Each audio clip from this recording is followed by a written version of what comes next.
I used every single penny of the $80 million the bank mistakenly transferred to me and bought an abandoned development, all because the bank had rejected my loan application for $8,000 365 times. Then one day, my phone lights up with a transfer notification. $80 million drops straight into my account. The sender? Government infrastructure funds. Anyone who knew anything about money like this knew one thing: do not touch it. Touch it, and you go to prison. That thought is still running through my head when something clicks. The debt evasion system awakens inside me. Every $10,000 I owe per month equals 1 point. And on this system, even the cheapest item can change a person's life. My heart races. $8,000 a month, $96,000 a year. A few years behind bars? That's hundreds of thousands of points. As long as I can hold on to this money, it's a golden goose. And even if I actually end up in prison, I can trade redeemed tech for a reduced sentence. Walk out early, walk out legendary.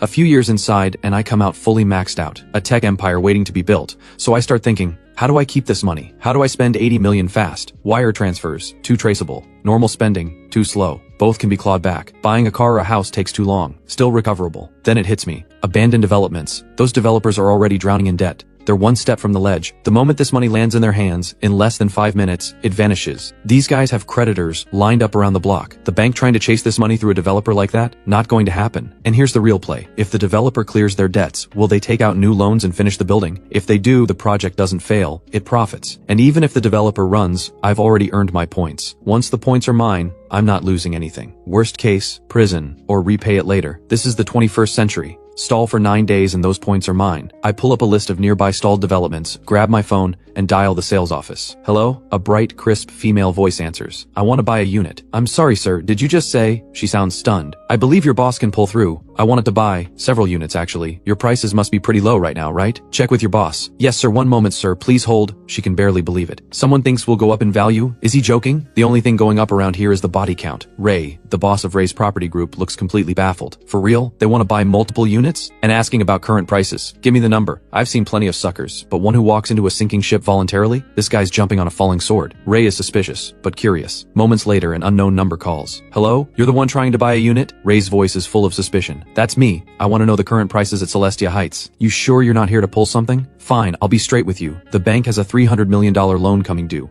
I've borrowed everything I can. I don't have enough to cover it. I've already started talks to sell off the project. If you're a current buyer, don't panic about the construction stopping. Yunhai Corporation is set to acquire Celestia Heights, but you'll probably need to pay the new company an additional fee. The building will still get finished. Yunhai. My eyebrow goes up. I'd heard the Chi family faction inside Yunhai had been eyeing real estate for a while. Turns out it's true. And they're not playing clean either. A crooked grin spreads across my face. This is exactly what Ray was worried about. Worried. Worry doesn't even cover it. They set a trap right under my feet. But what can I do? Ray curses under his breath, but has no choice. Look, even if you've reached me, there's nothing I can do. But I'll tell you this. I, Ray, have always done business with integrity. Every project I've built has great reviews. Go ask around. This situation? My hands are tied. I've got to accept it. Even if you put a gun to my head, I can't produce the cash to finish the building right now. You're a buyer, right? Give it time. I remember every buyer. 2 years, whatever extra you end up paying Yunhai, I'll personally pay it back. Decent guy, I think quietly. I actually have a sum of money here. I'm serious about buying. This money might actually help you. What good does buying 10 units do me? I'll be real with you. This isn't just a money problem. Ray gives a tired laugh. I have 80 million, I say calmly. What? Ray goes silent. 80 million? Are you serious? If you actually have 80 million, I'll sell you an entire building. 11 floors, 2 wings, 44 units, parking spaces and storage rooms included. But I need to say this up front. This isn't just a money deal. This means making enemies. That's basically a clearance price. I let out a sharp breath. The location is a bit out of the way, but it has potential. Others were paying $260,000 per unit. This is under $182,000. With parking and storage thrown in, that's a 40% discount. As for making enemies, that's irrelevant. 2 questions. I stand up and pace the room. Yongcheng Bank. Do you have a contact there who can authorize a large transfer right now? Ray nods. That loan came from the head office. They're pushing hard. Even at midnight they'd take my call. Second question. If this money gets clawed back, can you protect it? Ray goes quiet for a long moment. Brother, is this dirty money? Does it matter to you whether it's dirty? I shoot back. Ray pauses. Then 80 million. Fine, I'll handle it. When do we deal? Right now. Every minute you wait is a minute of risk. I give Ray the address and hang up. 15 minutes later, there's a knock. I open the door. Standing there is a heavy-set man, and behind him, bodyguards. Clearly worried about getting scammed. Smart. I cut straight to it and hand Ray the bank card. Your move now, Ray. Ray isn't much to look at. Rumpled clothes, hair unwashed, Leave it to me. He sits down, verifies the balance on the card, then pulls out his phone. Victor, hey, of course I'm happy. Listen, I got the money. Paying you back right now. Half an hour, just need a small favor. A buddy of mine is sending me a transfer. It's a large amount. Can you authorize the large transfer limit? Thank you, thank you. Drinks are on me next time. He hangs up, gives me a nod, then starts dialing again. Chiang, that money I owe your company, I'm sending it now. But I need you to lend it back. Don't worry, I found a way out. We're going to make it. We're going to survive. Relax, just need the funds to run through your account. Repayment in, loan back out. Victor, do me this favor, stop worrying. It's just moving money on paper. Good, we'll get together soon. One call after another. Then my phone buzzes. A message. Your temporary large transfer authorization is now active. Please complete your personal large transfer within 2 hours. This feature is available under the transfer section. Thank you for banking with us. Wishing you great success in business. Hand it over. Ray reaches out and takes my phone, opens the banking app and enters his own account. Seconds later, his phone buzzes with a transfer confirmation. He hands mine back and picks up his own. He moves money fast. Different amounts to different accounts. Some in the hundreds of thousands, some in the tens of millions. 2 accounts receive over 20 million each. A few minutes pass. A stream of notification chimes fills the room. Ray picks up his phone. Every single transfer, coming right back. Under the label of loans, he moves the funds into his company accounts, then uses those accounts to pay off the bank loan. Once it's all done, he scrolls through his contacts and dials. Victor, you got it? So that loan, it's cleared, right? Ha! I had some divine assistance today. About the new loan. Yes, perfect. Give it a couple of days, we'll meet and talk it through. They chat for another minute. Then he hangs up. Ray visibly exhales, all smiles, but his forehead is drenched in sweat. That was a lot of pressure. I owe you one. Anything you ever need, don't hesitate, just say the word. He wipes his forehead and signals the bodyguard, who hands him a document bag. Ray pulls out a thick stack of contracts. Take a look. Sign if everything looks good. The best unit in Celestia Heights, I kept it off the market on purpose, was waiting for prices to climb. It's all yours now. Consider it a thank you. I don't read it carefully. I wouldn't even know what to look for. All that matters to me is the points. And if the contract's fake, the bank won't let Ray off the hook either. My only job after this is handling whatever the bank tries to claw back. I sign. We press thumbprints, seals stamped, 1 copy each. The deal is done. By the way, that money of yours. Ray's curiosity is getting the better of him. Should I ask? Sure, why not, I say, calm as ever. Was it the bank? For real? Ray clearly doesn't believe it. I open the message and show him. Ray's jaw drops. He gives a slow thumbs up. Brother, you're wild. You're genuinely, absolutely wild. This is prison territory. No wonder you're not scared of making enemies. Prison. Not necessarily, I say with a knowing look. Once I've spent the money, it's earned. The bank can't call it theft. My money's gone, now it's your money the bank is after. Ray puts it together, and his scalp crawls. Especially because he's the one who activated the large transfer limit. Oh no, this is bad. He'd assumed it was embezzled government funds, or maybe offshore money, the kind you could tie up in lawsuits and stall forever. But this is the bank's own money, a local bank no less. This is going to explode. Regret hits him fast. Victor up at the head office. There's no way he walks away clean either. Everyone's done. Any chance of getting new loans to finish the building, gone. Think about it from the bright side, I say. You're in the water. Victor's in the water. The government funds have vanished. The bank desperately needs that money back. But where is it? You don't have it. So, the bank's only move is to give you a new loan so you can finish the building. Only a finished building generates money. When it does, everyone wins. Everyone survives. The abandoned development, gone. You make it through. And if Yunhai Corporation tries to move against you again, they'll have to think twice about who's standing behind you. The bank, the city government, and every buyer who's been furious for months. This is the only play. Everyone stabilizes. When your building is finished, the unit you sold me will double in value. The bank doesn't just recover its money, it makes a massive profit. Why wouldn't they go for it? And even if they hesitate, someone will always be willing to trade 80 million for a year's patience. I might not even go to prison. Everyone gets a future. On the drive back, Ray sits in the rear seat of his Mercedes, turning it all over in his mind. The more he thinks, the more unsettled he gets. Unbelievable. Truly unbelievable, he mutters. This kid, all because of a bank error, he snatches gold from a burning building. Incredible. Is he really that impressive? The bodyguard asks. More than you think, Ray says quietly. Keep today's business to yourselves. Understood? Yes, boss. Meanwhile, in a quiet, slightly worn traditional-style courtyard home, Lily goes from totally confident to completely panicked in under 60 seconds. What's wrong? Why are you in such a rush? Can't it wait until after dinner? A middle-aged man in an apron speaks gently, carrying 2 dishes. He gives her a look. I'm always too busy to spend time with you. Today I actually made it home early, cooked you a meal, and this is how you treat me? Lily's face has gone pale. I messed up. I sent a transfer to the wrong account. 80 million. Owen's brow furrows slightly, then he nods, calm and unshaken. Learn from it. Be more careful. Money doesn't vanish into thin air. Track it down and get it back. Nothing to panic about. If you get written up, accept it. Call it a lesson. If you get fired, find another job. It's not the end of the world. Never rush. Rushing solves nothing. Think before you act. Yes, I know. You lecture me every single day. I'm going. Lily rolls her eyes, shoves her feet into her shoes, grabs her keys and bolts. My phone starts buzzing. Unknown number. I tap speakerphone. Hello? A voice comes through. Urgent, soft, almost like a lamb. Sounds young. I'm Ethan, I say. Hello, Mr. Ethan. I'm so sorry to disturb you. 2 hours ago I sent a transfer to the wrong account. I just checked and the money is already gone. Could you tell me what you used it for? She's anxious but surprisingly polite and composed. A twinge of guilt hits me. This girl's probably losing her job. I bought units in an abandoned development, I say calmly. Celestia Heights. The developer had no money left to finish the building, so I used the 80 million to buy out the whole block. Now he has funds to finish construction. Don't worry, once the building is done, I'll sell and return every cent to the bank. The girl goes quiet. Her voice is on the verge of tears. Please don't joke. You bought a stalled development? What if they never finish it? If they don't finish it, isn't that what you're there for? I can't resist teasing her. Your bank already put in 80 million. Throw in a little more. Be the bag holder. Once it's fixed up, you still make money. We're a bank, not a property developer. She sputters. Then in the background, voices, shuffling, commotion. The phone changes hands. Hello, I'm Norm, director of Yongcheng branch. I'm warning you that money was sent in error. Keeping it is a criminal offense. You will go to prison. Then come and get me, I say flatly. I knew exactly what I was getting into. I'm at Wutong Lane, Culture Street, Building 6, Floor 6, West Unit. Go ahead and call the police. So you're dead set on being a deadbeat? Norm sputters, furious. Don't get emotional. Emotion won't fix anything. Think it through. If you can't figure it out, just call the police. He doesn't get it. Not worth explaining further. I hang up. Unbelievable. Absolutely unbelievable. Back at Yongcheng branch, in the conference room, the atmosphere is tense and confused. Lily sits in her chair, dazed, lost in worried thought. Director, what do we do now? Call the police? No, wait. Norm sits back, brow furrowed. Then it hits him. Pull the records. An ordinary person can't move that much money on their own. Someone helped him. Could there be an insider? Also, check Ray's accounts. Find out where that money went. Use every connection we have. This can't be buried, but if we can give the higher-ups an explanation and recover the funds, they won't push further.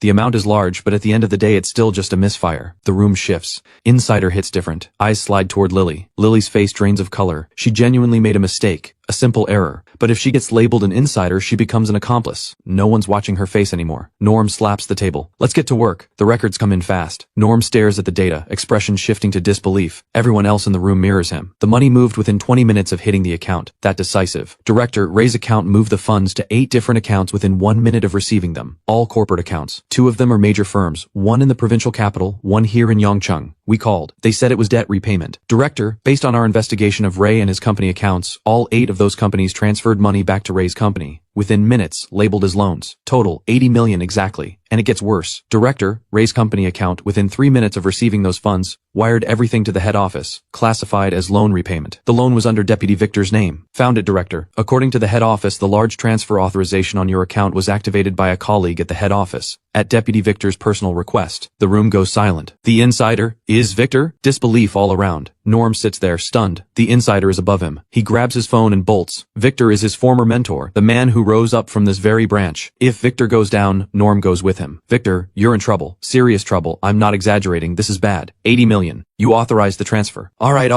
I'll call you back. Norm hangs up and collapses into his chair. His head is spinning. A simple misdirected transfer, and somehow half the city is tangled up in it. Cases like this used to resolve themselves. Meanwhile, Yongcheng is the capital of Dongjiang province. Both the head office and the branch are headquartered here. In Victor's office at the head office, Victor dials in a rage, barely containing a stroke. What the hell are you pulling? You want me to run dirty money through official channels? Are you out of your mind? Ray's voice comes back, smooth as ever. Am I the crazy one here? Victor, this was my only move. You think I'm crazy? Victor goes silent. Headache. A genuine one. He's dealing with a man with nothing left to lose. This has nothing to do with me. The one who rejected your loans and kept pushing for repayment. That's Deputy Zhou, not me. I don't care who did what. We're all in the hole now. We survive together or we sink together. Survive together? Are you serious? Victor seethes. With this one thing alone, the moment it goes public, I'm finished. Do you understand that? No, there's still a way out. Ray lays out the plan again, step by step. So, do you get it now? You're already in the water. You have no choice. And think about it this way. Once that building is finished, it's worth 150 million. Keep it in the bank's hands. You're a hero. Put it in private hands. 70 million profit in a year. Your call. As long as this transition goes smoothly, I'm fine, you're fine, Yongcheng branch is fine. Everyone walks away clean. Everyone gets a future. Selling an entire building for 80 million. Ray isn't happy about it, but he has no choice. Yunhai Corporation's reputation casts too long a shadow. No one wants that kind of enemy. Just surviving is already a win. Without this unexpected twist, his fate was already sealed. Victor goes quiet. Before any of this happened, he would never have gotten involved. The profit is tempting, but touching it means crossing Yunhai Corporation, a pillar of Yongcheng's economy. Now the only move is to make noise. Pull in bigger players. He has no choice but to save himself, even if it costs him. Would that kid hand over the contract? That's 70 million in profit. You can't keep all of it. Hearing that, Ray knows Victor has caved. Look, no one's going to prison now. Without your push, none of this profit exists. There's room to negotiate. Take a smaller cut or ask him what he wants. It's all on the table, especially since Yunhai is involved. Victor's face falls again. You know what Yunhai Corporation's position in this province is, don't you? They barely lifted a finger and you almost went under. I can't carry that kind of pressure. I need enough profit to make it worth it, to drag people in with me. Then hold it up or go down with it, because the other option is death, Ray says calmly. This is the only shot. The stage has already been set for me. If I don't swing, I'm letting some young kid laugh at me. Sorry, Victor. Damn it, I'm all in. Victor slams the table. At my level, can they just fire me outright? I have people above me too. There's always someone who can hold the pressure. That loan you applied for before, it's approved. Once this wraps up, it hits your account. The rest is on you. Don't worry, Ray laughs. Free and easy. In Yongcheng, I've got a few moves of my own. All those connections Yunhai spent so long building, burning through every last one of them today. Crossing Industries is like crossing mountains. A company that started selling bottled water, recklessly barging into real estate? What do they actually know about this industry? All right, enough. Victor is irritated now. He hangs up, takes a deep breath, then picks up the phone again, and dials. Back at Yongcheng branch, Norm hangs up and exhales. He scans the room. Every face is locked on him, desperate for answers. Norm smiles. It's sorted. Someone will be here first thing tomorrow morning. I'll be there with them. This branch should come out unscathed. Everyone go home and rest. The relief in the room is immediate. People gather their things and file out. But Lily lingers, eyes fixed on Norm. He thinks for a moment. Lily, go home and reflect. Remember this. If this blows over, you're fine. If it doesn't, I understand. I understand. Lily nods repeatedly. Quietly relieved. Not an accomplice, not an insider, that's all that matters. Late that night, Lily rides her scooter home. She's barely slipped off her shoes when the light comes on, and she finds Owen still on the sofa, phone in hand. Dad! Lily's eyes well up, warm and touched, but also a little wounded. She sits beside him. Owen is as unruffled as ever. Sorted out? Probably not yet, she admits. Lily walks him through everything, every detail from start to finish. Owen listens, pauses, then suddenly laughs. Ha, now that's interesting. The Chi family faction inside Yunhai, all that effort, absolutely nothing to show for it. That's actually a good outcome. Ray's buyers have been furious for days. If this gets resolved on its own, all the better. You're laughing? I nearly died of fear. Lily snaps. You don't know what it was like. They were actually suspecting an insider. I almost became an accomplice. If that had happened, you'd be done too. Not a chance, Owen says, a touch of steel in his voice, then softens into a quiet, reassuring smile. That story doesn't hold up under any real scrutiny. Just relax. I still don't know what happens next. I'm probably going to lose this job. Lily sighs. Owen stands up with a smile. There's money to be made here, and where there's money, someone will swoop in to grab it. Before, no one moved because of Yunhai Corporation's reputation. Now some fearless young man has stomped that reputation into the ground, so others won't hesitate. Ray's property sold low and took a hit, but when you're fighting to survive, that's nothing. That young man, whether he knows it or not, has made a permanent enemy of Yunhai Corporation. As for what comes next, everything returns to normal, at least on the surface. Yunhai takes a massive loss. Ray's property wins big. Whether that young man comes out ahead, that depends on how he sees it. If this wasn't pure luck, then the calculation behind it is extraordinary. But even if it was luck, to ride it this far, to snatch gold from a burning building like that, this kid is no ordinary person. Sharp mind, thinks outside the box, a genuine talent. You, on the other hand, just caught in the crossfire. Stop overthinking it. Get some rest. No staying up late. Back at my rental apartment, I wait. No police show up. Message received. I order some food, eat just enough to get by, spend a few hours scrolling through my phone, learning how this world works, then turn in early. The next morning I wake up on my own for the first time in a long while, genuinely refreshed. I wash up, cook some noodles, and flip on the TV. The morning news plays. Everything looks calm and orderly, as if yesterday never happened. Then, a knock at the door. I turn off the TV and open it. Two people stand outside, a young man and a middle-aged man. Hello, I'm Preston. The young man extends his hand. Lean build, well-fitted suit, warm and polished smile. Hello. I smile back and invite them in. They take in the bare rundown rental. It only makes them more curious. A man this calm, living like this, where does his confidence come from? Both of them are quietly unsettled, impressed, and worried. Going to make this negotiation easy. Have a seat. I gesture to the chairs. Something to drink? Just some water is fine. Preston catches himself mid-sentence, realizing that asking for coffee in a place like this would be unreasonable. The kettle's not on. I glance at the kettle, think for a second, then reach behind the sofa and pull out 2 large bottles of iced tea. I set them on the table. Tea it is. Party pack size, better value. You call this tea? Norm goes quiet. Preston doesn't mind at all. Honestly, I used to drink this all the time in school. Haven't had it in years. Sure, this works. And honestly, compared to someone like Felix, the entitled second-generation type. Preston is in a completely different league. Far more grounded, far more mature. I'm guessing you two didn't come here just for the tea? Seeing that Preston is being respectful, I get straight to it. We're here about the building you're sitting on. Norm speaks first, voice measured. That building was purchased with the bank's money. Regardless of how it happened, those are illegally obtained funds. We've looked into it. Since an error was made, we want to do what we can to make it right. The government funds will be retransferred. This whole matter gets buried. You don't go to prison, but the building comes to us. That shouldn't be a problem, right? I let out a short laugh. How about this? I'll be the one making it right. The building stays with me. I'll have someone send you 80 million. Clean slate. Isn't that fair? Norm goes silent. All right, Norm, stop testing him. Preston rubs his temple, resigned. Ethan isn't stupid. That building is worth 150 million in a year. And if this gets pushed further, Ethan isn't the only one who suffers. I'm here primarily to help you and Victor get out of this clean. The profit isn't what matters. We're all on the same boat now. Since we're all trying to fix the same mistake, let's just put everything on the table. He turns and looks at me. This involves Yunhai Corporation. Yongcheng Branch and Victor alone can't hold up against that kind of pressure. If you refuse to let go, everything burns. Yongcheng Branch goes down. Victor loses his position. You go to prison. Ray can't get a new loan. The building stays abandoned. And Yunhai ends up winning anyway. My grandfather can hold the pressure.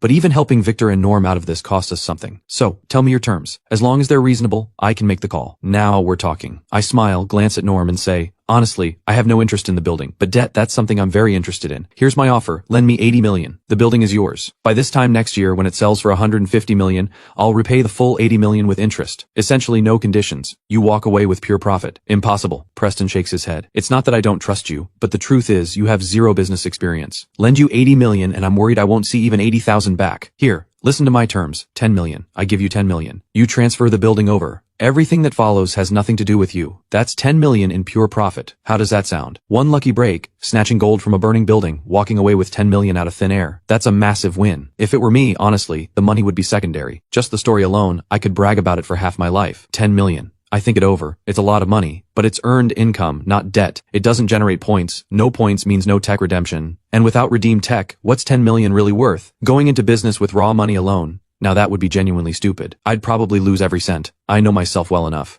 Winning through a dimensional beatdown, that's how I get rich. Grinding it out in a fair fight, guaranteed loss. Playing mind games in the business world, I'm still too green for that. Scamming people, bad conscience, bad future. No reason to dirty my hands when a brighter path is right in front of me. We hit a standoff. Neither side is happy with what the other is offering. Then Norm suddenly speaks up. I have an idea. What idea? Both Preston and I turn to look at him. You take the building. He points to Preston. Then he points to me. You take 10 million. We both look confused. Norm rushes to explain. And then, here's the key part. Ethan, you go acquire some kind of asset, ideally something that sounds impressive but is hard to put a precise value on. Then you use that asset as collateral and take out a loan from our bank. My eyebrow goes up. On the surface, it sounds reasonable, but the execution is anything but simple. I know. Norm nods. Personally, I wouldn't dare approve a loan like this. But Victor is above me, and above Victor is Preston's grandfather. With their backing, this can be done. As long as it's not too blatant, no one can find fault with it. But there's one critical point. Preston cuts in, looking directly at me, his tone a clear warning. The moment you do this, you are genuinely 80 million in debt. A deal structured like this carries extremely high interest. If you can truly generate large-scale returns, fine. But if you're just planning to run an ordinary business, think very carefully. Your profits may not even cover the interest. Don't blow this, or you'll actually end up in prison. I'm confident. I nod. One more thing, Norm adds. Given the size of this loan and the very unique nature of your situation, I need certain guarantees. So, whatever you decide to do, the person managing the books must be one of our people. And to ensure your safety, the bank will assign you 2 bodyguards. Their salaries are on us. And the most important condition of all, if your business takes a major loss, we can demand immediate full repayment at any time. I look at Norm with new respect. The bookkeeper is his person, meaning I can't spend recklessly. Every dollar has to be justified. The bodyguards are his people too. There to protect me. Really there to make sure I don't run. This is the only arrangement that can legitimately get you that 80 million, Norm says with a tired smile. Don't give me that look. If we end up with nothing or you disappear, the rest of my life is over. Fine. I'm in. I nod. None of this really matters to me. What matters is the end of month points calculation. Redeem the tech. Then the dimensional beatdown begins. Go broke? Absolutely not possible. You know what a tech-level dimensional beatdown looks like? You play a 2, I drop a rocket hand. You play a 3, rocket hand. You play anything, rocket hand. Every single card in my hand. Can I lose? Let's sign. Norm sees I've agreed.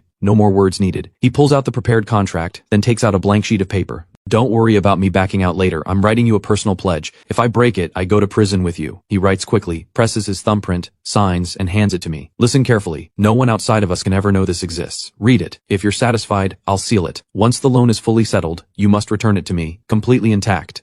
Do not open it in the meantime. I have no way of knowing whether you'll make a copy. Norm is dead serious. I take it, read it over, and nod. Works for me, seal it. Norm nods, pulls out a special envelope, folds the pledge inside, and seals it shut. I notice what looks like a special adhesive. Sharp chemical smell. No ordinary method would get that paper out without leaving marks. All right, sign. The contract slides across to me. I sign quickly, then Preston and I press our thumbprints against each other's copies. Pleasure doing business. Preston exhales, genuinely relieved, and transfers 10 million to me on the spot. Pleasure doing business. I stand to see them out, watching until they're gone. Yunhai Corporation. I frown slightly. Everything I just pulled off has made me a permanent enemy of Yunhai Corporation. No going back. The original Soul was once a Yunhai employee. He knew them well. Yunhai Corporation is no small operation. They span multiple industries, a multi-billion-dollar conglomerate ranked among the top 500 private enterprises in the country. Their core business is beverages, bottled water and fruit sodas, along with health supplements, canned goods, snacks, instant noodles, self-heating meals, and more. The original Soul had been a food technology researcher there, specializing in convenient snack food development. When the original Soul first joined, Yunhai had been attempting to expand into dairy and financial markets. It ended in a total wipeout. Their market value was nearly cut in half. They've only just now recovered. The push into real estate was clearly being driven by the Chi family faction.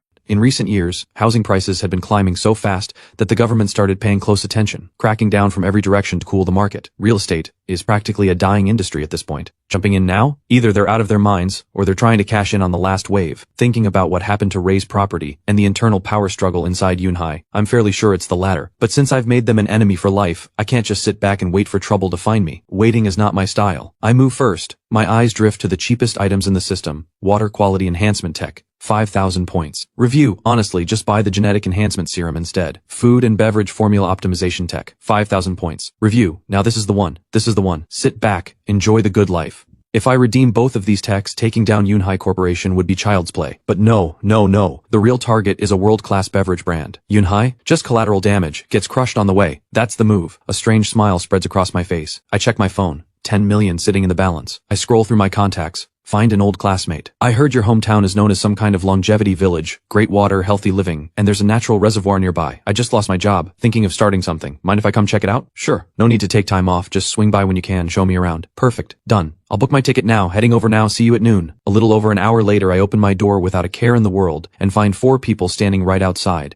One of them has his hand raised, about to knock. We both startle. I clock 2 massive guys and step back instinctively, then spot Norm standing behind them. Director Norm, what's going on? I exhale. Norm jumps too, about to speak, but he notices the bag on my back. His eyes narrow. Where are you going? He has every reason to be suspicious. Right now, the biggest loser in all of this, aside from Yunhai Corporation, is him. He'd wanted to impress Preston, so he volunteered to handle the follow-up. Even wrote me that personal pledge. In the moment, all he wanted was to look good in front of Preston. But the more he thought about it on the way home, the more terrified he got. He'd handed over evidence, enough to bury himself for life. Was it worth it? He scrambled to pull in favors, tracked down 2 strong ex-military guys, personally selected a suitable accountant, and rushed straight here, just in case. And now he's caught me looking like I'm about to bolt. Don't you want that 80 million? Norm asks, voice shaking. Of course I do. I look at him, confused, and it clicks. So these are the bodyguards and the accountant you found. I shake my head. You really didn't waste any time. The money hasn't even come through yet, and you're already here babysitting me. The money in my pocket right now, that's mine. Nobody needs to manage that. Norm quietly breathes out. It won't be long anyway, he says with a recovered smile. Once you know what you're doing, get your asset ready, submit the application anytime. It'll be approved on the spot. They're all on fixed salary. Early or late, they cost the same. Isn't this all for your safety? Yeah, right. You're here to protect that pledge, not me. I sigh. I made plans with an old classmate, going to check out a project near his hometown. If it works out, I'll lock it in fast. I'm not running anywhere. Stop worrying. I'm more anxious than you are. Take them with you. You'll be safer, more convenient, someone to look after things. And any heavy lifting or dirty work, hand it to her. He gestures to the 4th person standing beside him. A young woman. I look up. She has a slightly round, youthful face, dressed in business attire, fresh and bright, genuinely beautiful. The kind of face that gets more attractive the longer you look. A real stunner. Heavy lifting and dirty work. Norm, are you seriously getting back at me right now? I'm baffled. The girl raises her head too, large eyes filled with equal parts curiosity and barely concealed fury. Hello, I'm Lily. From now on, I'll be your secretary, assistant, financial manager, and personal handler. Director's orders, one rule, never leave your side. I hope that's acceptable. That soft voice again. Lily is secretly furious, clearly hoping I'll turn her down. She absolutely does not want this job. But she's the one who made the mistake, and Norm named her on the spot. She didn't even get a chance to refuse. Quit? Not an option. Running from your mistakes, her dad might smooth things over, but if she quits and runs, word gets out. Then she's done for good. How would she ever face her family, friends, close girlfriends again? Years of being laughed at. You know that girl? Worked at a bank, misfired 80 million, then quit and bolted. Just imagining it makes her skin crawl. Deep breath. Lily stares at me, blinking, and realizes she's genuinely a little curious. She just made a transfer error, but this person pulled off something extraordinary, impressive enough that even her notoriously hard-to-impress father called him a talent. This young, is his mind really that sharp? And where does that nerve come from? Could it be there are actually people out there who throw themselves headfirst at an opportunity? No hesitation, no second guessing. Who doesn't pause, doesn't waver, doesn't overthink? Why is he so decisive when one wrong step means everything? While she's still turning it over, she catches that voice, familiar, unmistakable, and it clicks. You're the one who got the wrong transfer, aren't you? Lily's expression crashes. Norm gives a small, satisfied huff. That's right, that's him. These kinds of disasters are better off causing trouble for someone else. Our branch has people with heart conditions. Can't handle surprises like this. You want him managing my books? Now I'm the one caught off guard. I pull Norm aside. You're not worried he'll accidentally run me into the ground? Absolutely not, Norm says, though his expression wavers slightly. Privately, he's second-guessing himself. He forces a smile. When he transferred to our branch, I reviewed the file personally. Top university, accounting major, every certification. I couldn't believe someone like that would choose a branch like ours. Someone with that profile could walk straight into a major investment bank or one of the big four, and they'd take him in a heartbeat. Now I think about it. This is fate working in your favor, Ethan. You're the strategist. He's the enforcer. Perfect pair. Privately, though, Norm is wondering, no wonder someone with a resume like that ended up at our little branch. The academics check out. The person? Less so. Maybe he should swap him out, but they're already here. Even if there are some mistakes, they'll probably stay manageable. And Ethan, this crafty operator, will surely find a way to handle it. Having convinced himself, Norm drops the pleasantries. Ethan, this is how it is. Whatever you decide to do, take these three with you. Let me introduce them. This is Marcus, this is Stone. Both discharged from service this year. Solid guys. Your safety is guaranteed. Translation? There's absolutely no running away. Got it, I deadpan. Fine. A few more mouths to feed, a few extra tickets to buy, a couple extra beds. Come along then. Alright, I'll head back now. Preston and Ray should be wrapping up their meeting about now. I should go see them off. Norm waves and slips away. That catches me off guard. Preston is playing both sides. No wonder he handed over 10 million so easily. He's probably collecting a sizable cut from Ray as well. Then again, crossing Yunhai Corporation for a profit of just a few million? Probably not worth it unless there's more on the table. He said it was about helping his people, but Ray's survival depended entirely on Preston holding the pressure. Giving up some future earnings, fair enough. Let's go. We head out. In Yongcheng's Jingjiang new district business hub, Yunhai Tower stands tall. Unlike the factories scattered across Dongjiang province and beyond, Yunhai's tower handles sales, distribution, network logistics, and finance. The founder of Yunhai Corporation was the late Qi Yunhai. In the beginning, the entire corporation belonged to the Qi family, a true family dynasty. But a few years ago, Qi Yunhai passed away. His eldest son took control of the corporation. Ambitious man, he poured enormous resources into building Yunhai Tower and brought in outside financial capital, aiming to break into finance, livestock, and other new industries.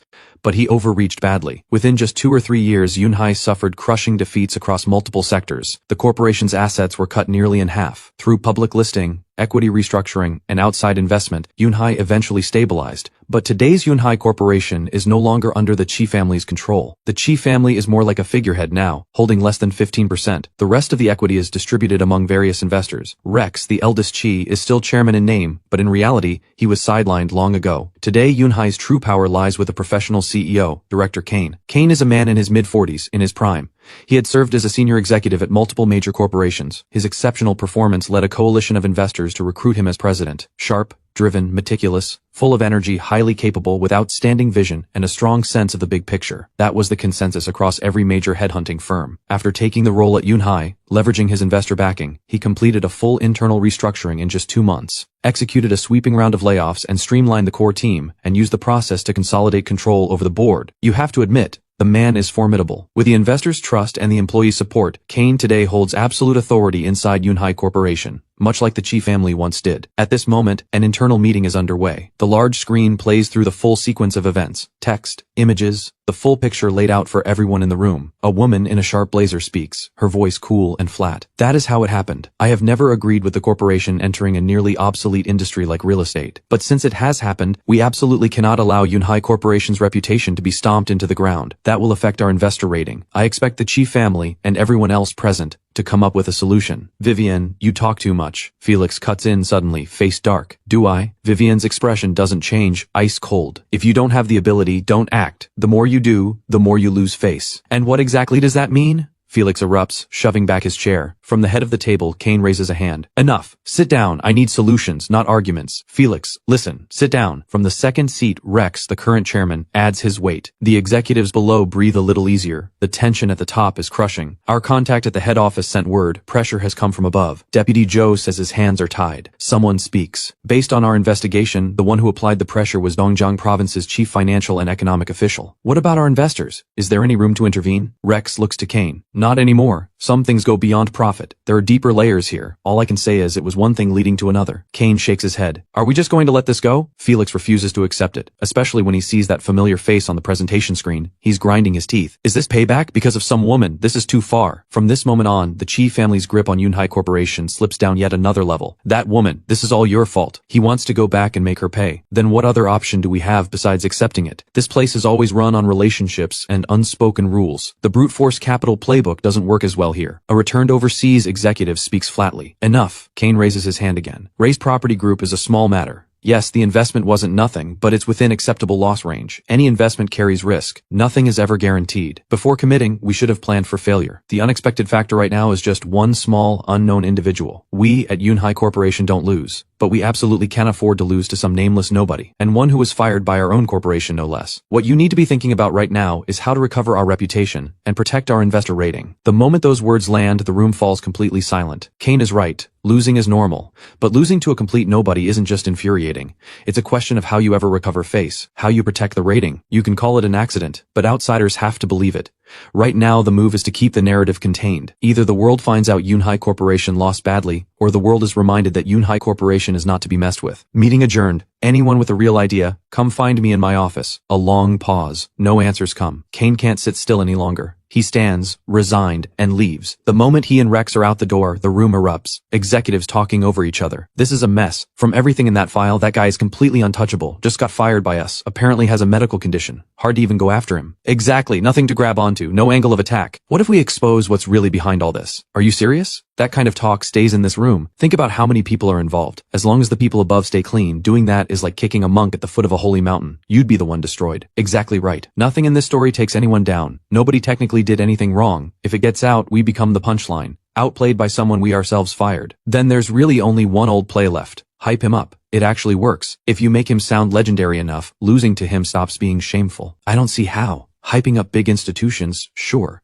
But how do you hype up a single random person? Even if you call him a living legend, people have to actually believe it. Yeah, it's a stretch. And it's not just the hype that's a stretch. When I actually sit down and think through what this guy pulled off, it's genuinely insane. Only now does it hit you. That presentation had me completely floored. I was just sitting there in a daze. My head is still spinning. A talent like this, who made the call to fire him? Next level move. Absolutely unreal. In Kane's office, Kane drops into his chair, has his secretary pour him a cup of tea, and presses his fingers to his temples. What a situation. Every idea the other executives could come up with, he'd already thought of, but every one of them was either impossible to execute, or would make things even worse if tried. In the business world, the hype play is well known. When two sides clash, the loser often goes out of their way to praise the winner. It shows class. Makes it look less like weakness and more like the other side was just exceptional. It's also, quietly, a way of conceding, giving the winner full face, letting the matter close. Business is like war, but there's another saying that rings just as true. There are no permanent enemies, only permanent interests. Every business conflict is about profit. You lose, you let go of the profit, but that doesn't make you sworn enemies. Money is never ending. Down the road there may even be cooperation. All-out destruction is rare in business, and those who go that route rarely last long. Director perhaps. The secretary steps forward, voice low. The head of the convenient snack food development division says he has a way to handle this. He's waiting outside. Kane looks up, mildly surprised. That's the division that fired him, isn't it? He pauses. Let him in. I want to hear this. A moment later, the secretary leads in a young man. Straight posture, sharp clothes, radiating confidence. The look of someone who thinks he's already won. The key detail, he's not from the Chi family. This young, already in a management position, and not a Chui. Does this company actually have hidden talent? Could I have overlooked someone like this before? Let a genuine strategist walk out the door, while a talent like this one sat unrecognized. Kane turns it over in his mind, thinking it's time to do a serious talent audit across the entire corporation. Ever since he watched my move play out, what used to look like impressive business battles now feels almost dull. He used to read the classics of ancient strategy, and always assumed the genius moves were exaggerated. That in the real world, with limited information, no matter how sharp a person was, they couldn't actually plan 10 steps ahead and win from a distance. But today, he thinks maybe he should read them again. Snatching gold from a burning building, playing all sides. I gave him a masterclass. Director, the young man steps forward, full of confidence. Kane's curiosity grows. My secretary tells me you have a solution. Let's hear it. Whatever it is, workable or or not, I won't hold it against you. Kane lowers his guard completely, instinctively falling into the gracious leader role he'd seen in TV dramas. Thank you, Director. The young man is visibly thrilled and opens with an apology. I'm sorry, Director. I run the tech division. The termination, you approved it, but I was the one who flagged it. He had a medical condition. Overworking himself. I was worried the company might face liability. After all this happened, I felt deeply responsible. I let the company down. He came from my division. I took every precaution and still couldn't prevent this. And he ended up causing the company enormous damage. Truly infuriating. And to think, we gave him a generous severance package. Because he came from my division, I was the first to hear when this broke. I immediately had people look into him. From what I've gathered, he mentioned in a private employee group chat that he'd wanted to buy into a stalled development. Very few people knew about our plan targeting Ray's property. Someone must have leaked it. We can use the charge of stealing trade secrets to have him and the leaker arrested. Not viable. Kane shakes his head, visibly disappointed. Too many people knew about this. And at its core, this was the Chi family using their name to pressure Ray's property. There are no trade secrets involved. The charge won't hold. The young man's eyes flicker. I've been tracking his movements. He's headed to Moon Lake in Wei County. He already has a medical condition. If someone were to give him a little push. Hold on. Kane feels a cold dread forming. He went somewhere else. You know that too. You had people following him? The young man shakes his head. Kane breathes again. But then, the young man smiles. I have his file. I know his home address. I've already put 5 people on him. Right now, Director, one word from you, and those 5 find a quiet spot and push him into the lake. Clean. Untraceable. No one will ever point to us. That way, not only do we teach him a lesson, anyone smart will know not to underestimate Yunhai Corporation. Kane erupts from his chair. Both fists hit the desk, face burning red. Get the hell out of my office! The young man freezes, completely lost. Get out! Kane roars again. The young man scrambles, stumbles, and bolts from the room. The secretary rushes in at the sound. Find out! Who brought him into this company? Who does he report to? Who is under him? Is this the Chi family? Is this the Chi family? Damn it, fire them. Fire all of them. Kane is livid. The secretary turns and rushes out immediately. Director Kane pauses, catching his breath. Still furious, he paces back and forth across his office. He grabs his water cup, about to take a sip, then slams it on the floor in a rage. Damn it! What the hell? Everyone said the Rex family plays dirty, but not this dirty. I came here as a professional manager, and now they want me to run bribes under the table? They want to drag me down with them. The more Director Kane thinks about it, the angrier he gets, and the more terrified. Thank God he didn't say it that way. He asked for a specific solution, not whoever fixes this gets rewarded. If he had phrased it that other way, Kane would already be at the bottom of the lake, and Kane himself would have been the one pulling the strings. The thought sends a cold sweat down his spine. He grabs the phone and dials. Hello? Vivian, come to my office. I found something. There are problems inside this company, and there may be layoffs coming. He hangs up and sinks into his chair. He rubs his temples.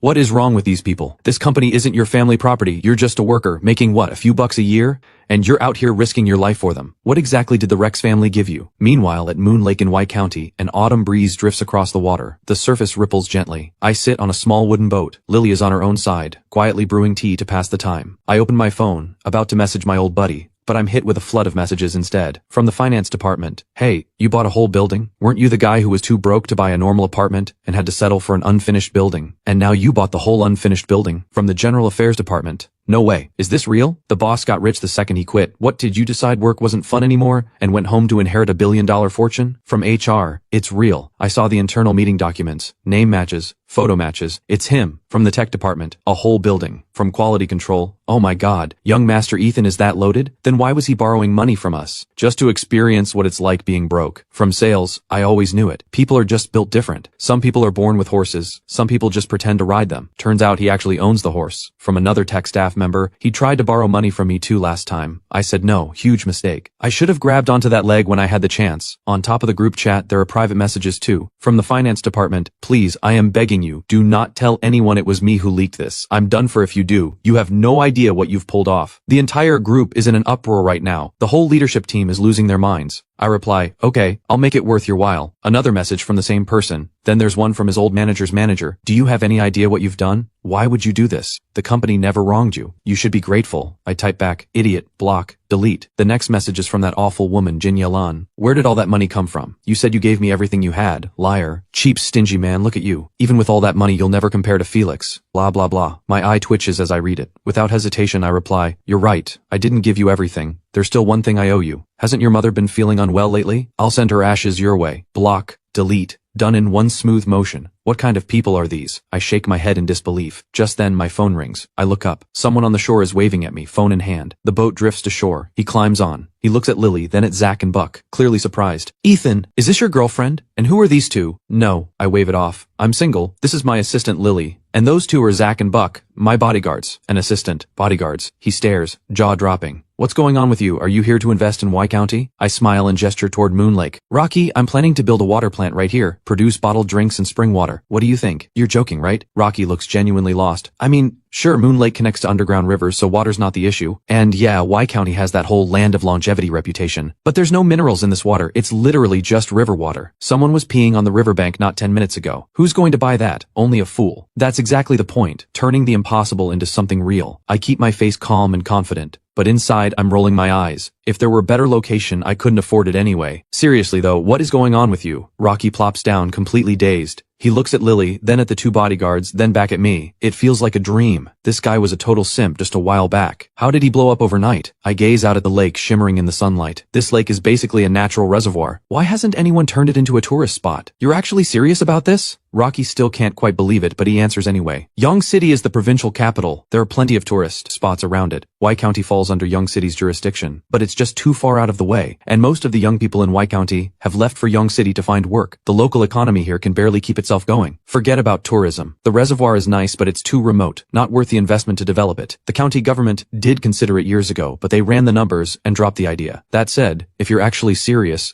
about leasing this reservoir, the price won't be cheap. Rocky works inside the government system. Y County is his hometown. After graduation, he came back and passed the civil service exam. He knows everything about this place. How much? I ask. Hard to say exactly. Rocky frowns slightly, thinking it over. The reservoir isn't huge, but it's not small either. Because it connects to underground rivers, you can't use it for fish farming. A few years back, someone wanted to lease it, but after bringing in experts, they walked away. Back then, the county was asking around $20 million for a 30-year lease. At that, Rocky can't hold back. Ethan, stop playing around. Where are you getting this kind of money? Even if you have money, you don't throw it away like this. Listen to me. Let's go eat, and then you go straight back to Young City. Don't flush your money down the drain. Do you even know me? I laugh. I wouldn't be doing this if I wasn't absolutely sure. Think about what I do for a living. You don't just start a business without something solid to stand on. Rocky hesitates slightly. Food and beverage development. Then it hits him. My old company, Cloudseed Group. That company built its entire empire selling bottled water. Could it be that Ethan got hold of some kind of core technology? But what the hell kind of core technology does bottled water even have? Rocky keeps pressing. You're really not joking. Really not. Alright then, let me make some calls. Rocky doesn't mess around. He pulls out his phone, dials, and walks to the front of the boat. After a short conversation, he hangs up with a string of thanks. I checked with a contact. If you're serious about taking it, you can go negotiate, probably around $15 million. Still a 30-year lease. Thanks. I nod. I turn to Lily. Go negotiate. Under $10 million, 20 years. Lily points at herself, completely stunned. I rub my chin. Right now, you're my only capable person. Who else is going to go?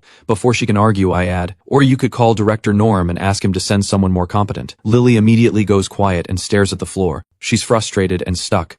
Wants to push back but can't. Director Norm already made it clear. If she messes this up, she can pack her bags. That is not happening. Fine. She grits her teeth. When the boat reaches shore, she takes Zach and leaves. I shrug. I'm no businessman. I know that. Playing with fire for profit like this, whatever anyone else thinks, it all comes down to one thing. I'm not afraid to fall, because I have the system behind me. And the timing just worked out. All that talk about masterful strategy and winning from a distance, pure nonsense. I'm just an ordinary guy. I've always believed in one thing. Leave the expert work to the experts and stay out of the way. Compared to Lily, a genuine finance professional, the only thing I can do is coast, enjoy myself, bring out the next level tech when needed, and then sit back and count the money. The details? Not my department. Let's go get a drink, I say. Rocky suddenly looks worried. Is it really okay sending her alone? Should we go check on things? Trust her. I grab Rocky by the arm and drag him straight into the farmhouse restaurant by Moon Lake. We eat and drink. By afternoon, Lily finally returns with Zach. She collapses into her seat, completely drained. She looks at the leftover food on the table and feels even worse. She ran around for hours without eating a single bite, and now she's back to eat scraps. What kind of boss is this? Done? I ask. Lily answers, barely any energy left. 9 million. 20 years. Push the price as low as it goes. They said they can't process it online. And honestly, they clearly don't want to let go of a big spender like you. They want it done fast. Said we can sign the contract this afternoon. Impressive. That's what a real professional looks like. I give her a thumbs up and call the owner over for more dishes. Lily's mood lifts just a little. She sees the thumbs up and can't help but smile. After lunch, I call a car, drop Rocky off at home first, then head straight to the county offices with the other three. Mr. Ethan, welcome. The man greeting us is middle-aged and balding. Deputy Commissioner Lou, the official in charge of attracting investment to the county. His face is warm and approachable. We sit down. After reviewing the agreement, I sign. Deputy Commissioner Lou steps forward with a handshake and a smile. I heard you're leasing the reservoir to build a water plant. Anything the county can do to help? Just say the word. Here's my card. You're too kind. I shake his hand with a smile.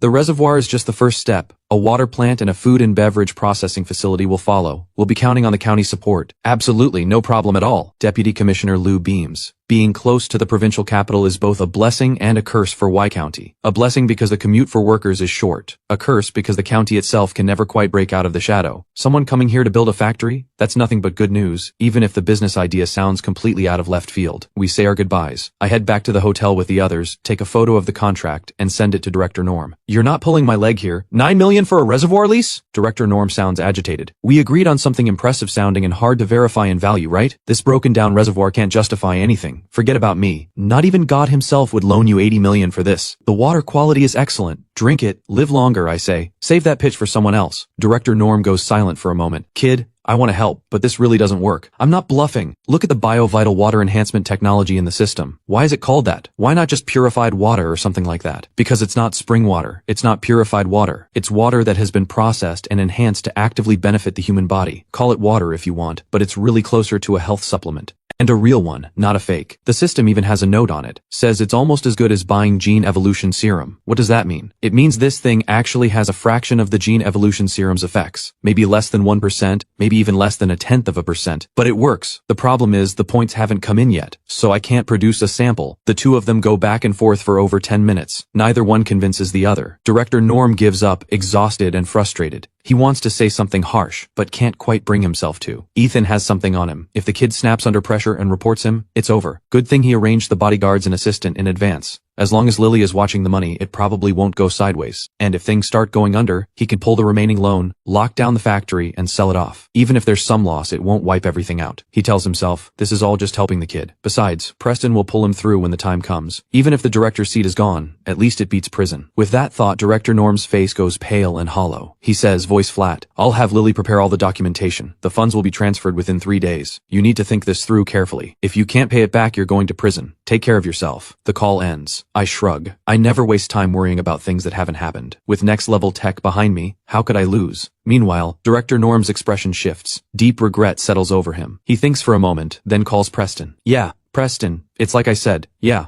I think I'm done for. That kid is something else, I'm telling you. He has zero business sense. Yeah, thank you, really. I swear it's true. This guy borrowed $80 million. And he's going to sell bottled water with it. Understood. We'll leave it at that. In a residential neighborhood in Yonge City, Preston hangs up, genuinely puzzled. He can't make sense of it. At the dining table nearby, an old man slowly sips his porridge. He looks over. Something wrong? Nothing major. Preston frowns and walks him through the whole story. I actually thought this guy was worth getting to know, but what is this move he just pulled? $80 million on bottled water? The national market has been locked up for years. Every major brand already has its grip on it. Even here in East River Province, Cloud Sea Group has the entire beverage market in a stranglehold. What he's doing? How is that any different from walking straight into his own grave? The old man slowly wipes his mouth and says without any urgency, when you get old, nothing surprises you anymore. A madman always has a madman's way of doing things. Winner takes all. Don't judge him yet. Anyone willing to make a move like this, as long as they're not an idiot, they've got something to back it up. Now we wait and see if that backing is worth your time. You're right, Grandpa. Preston nods. The next morning, after spending a night in Y County, the four of us board a high-speed train back to Yonge City. As Lily puts it, now that everything is in place, it's time to hire people. She doesn't know much about running a business herself. That's what professionals are for. I agree. So I only sleep until 10 in the morning. By the time we reach the job fair, it's already 11:30. Some of the companies are already packing up. Lily can't hold back. I called you how many times before you got up? And now look, it's basically over. How are we supposed to find anyone? Fate, I say. It's like sifting beans. The good ones don't just sell themselves cheap to the first company that shows up. I'm completely unbothered. The money hasn't landed yet. One day earlier or later makes no difference.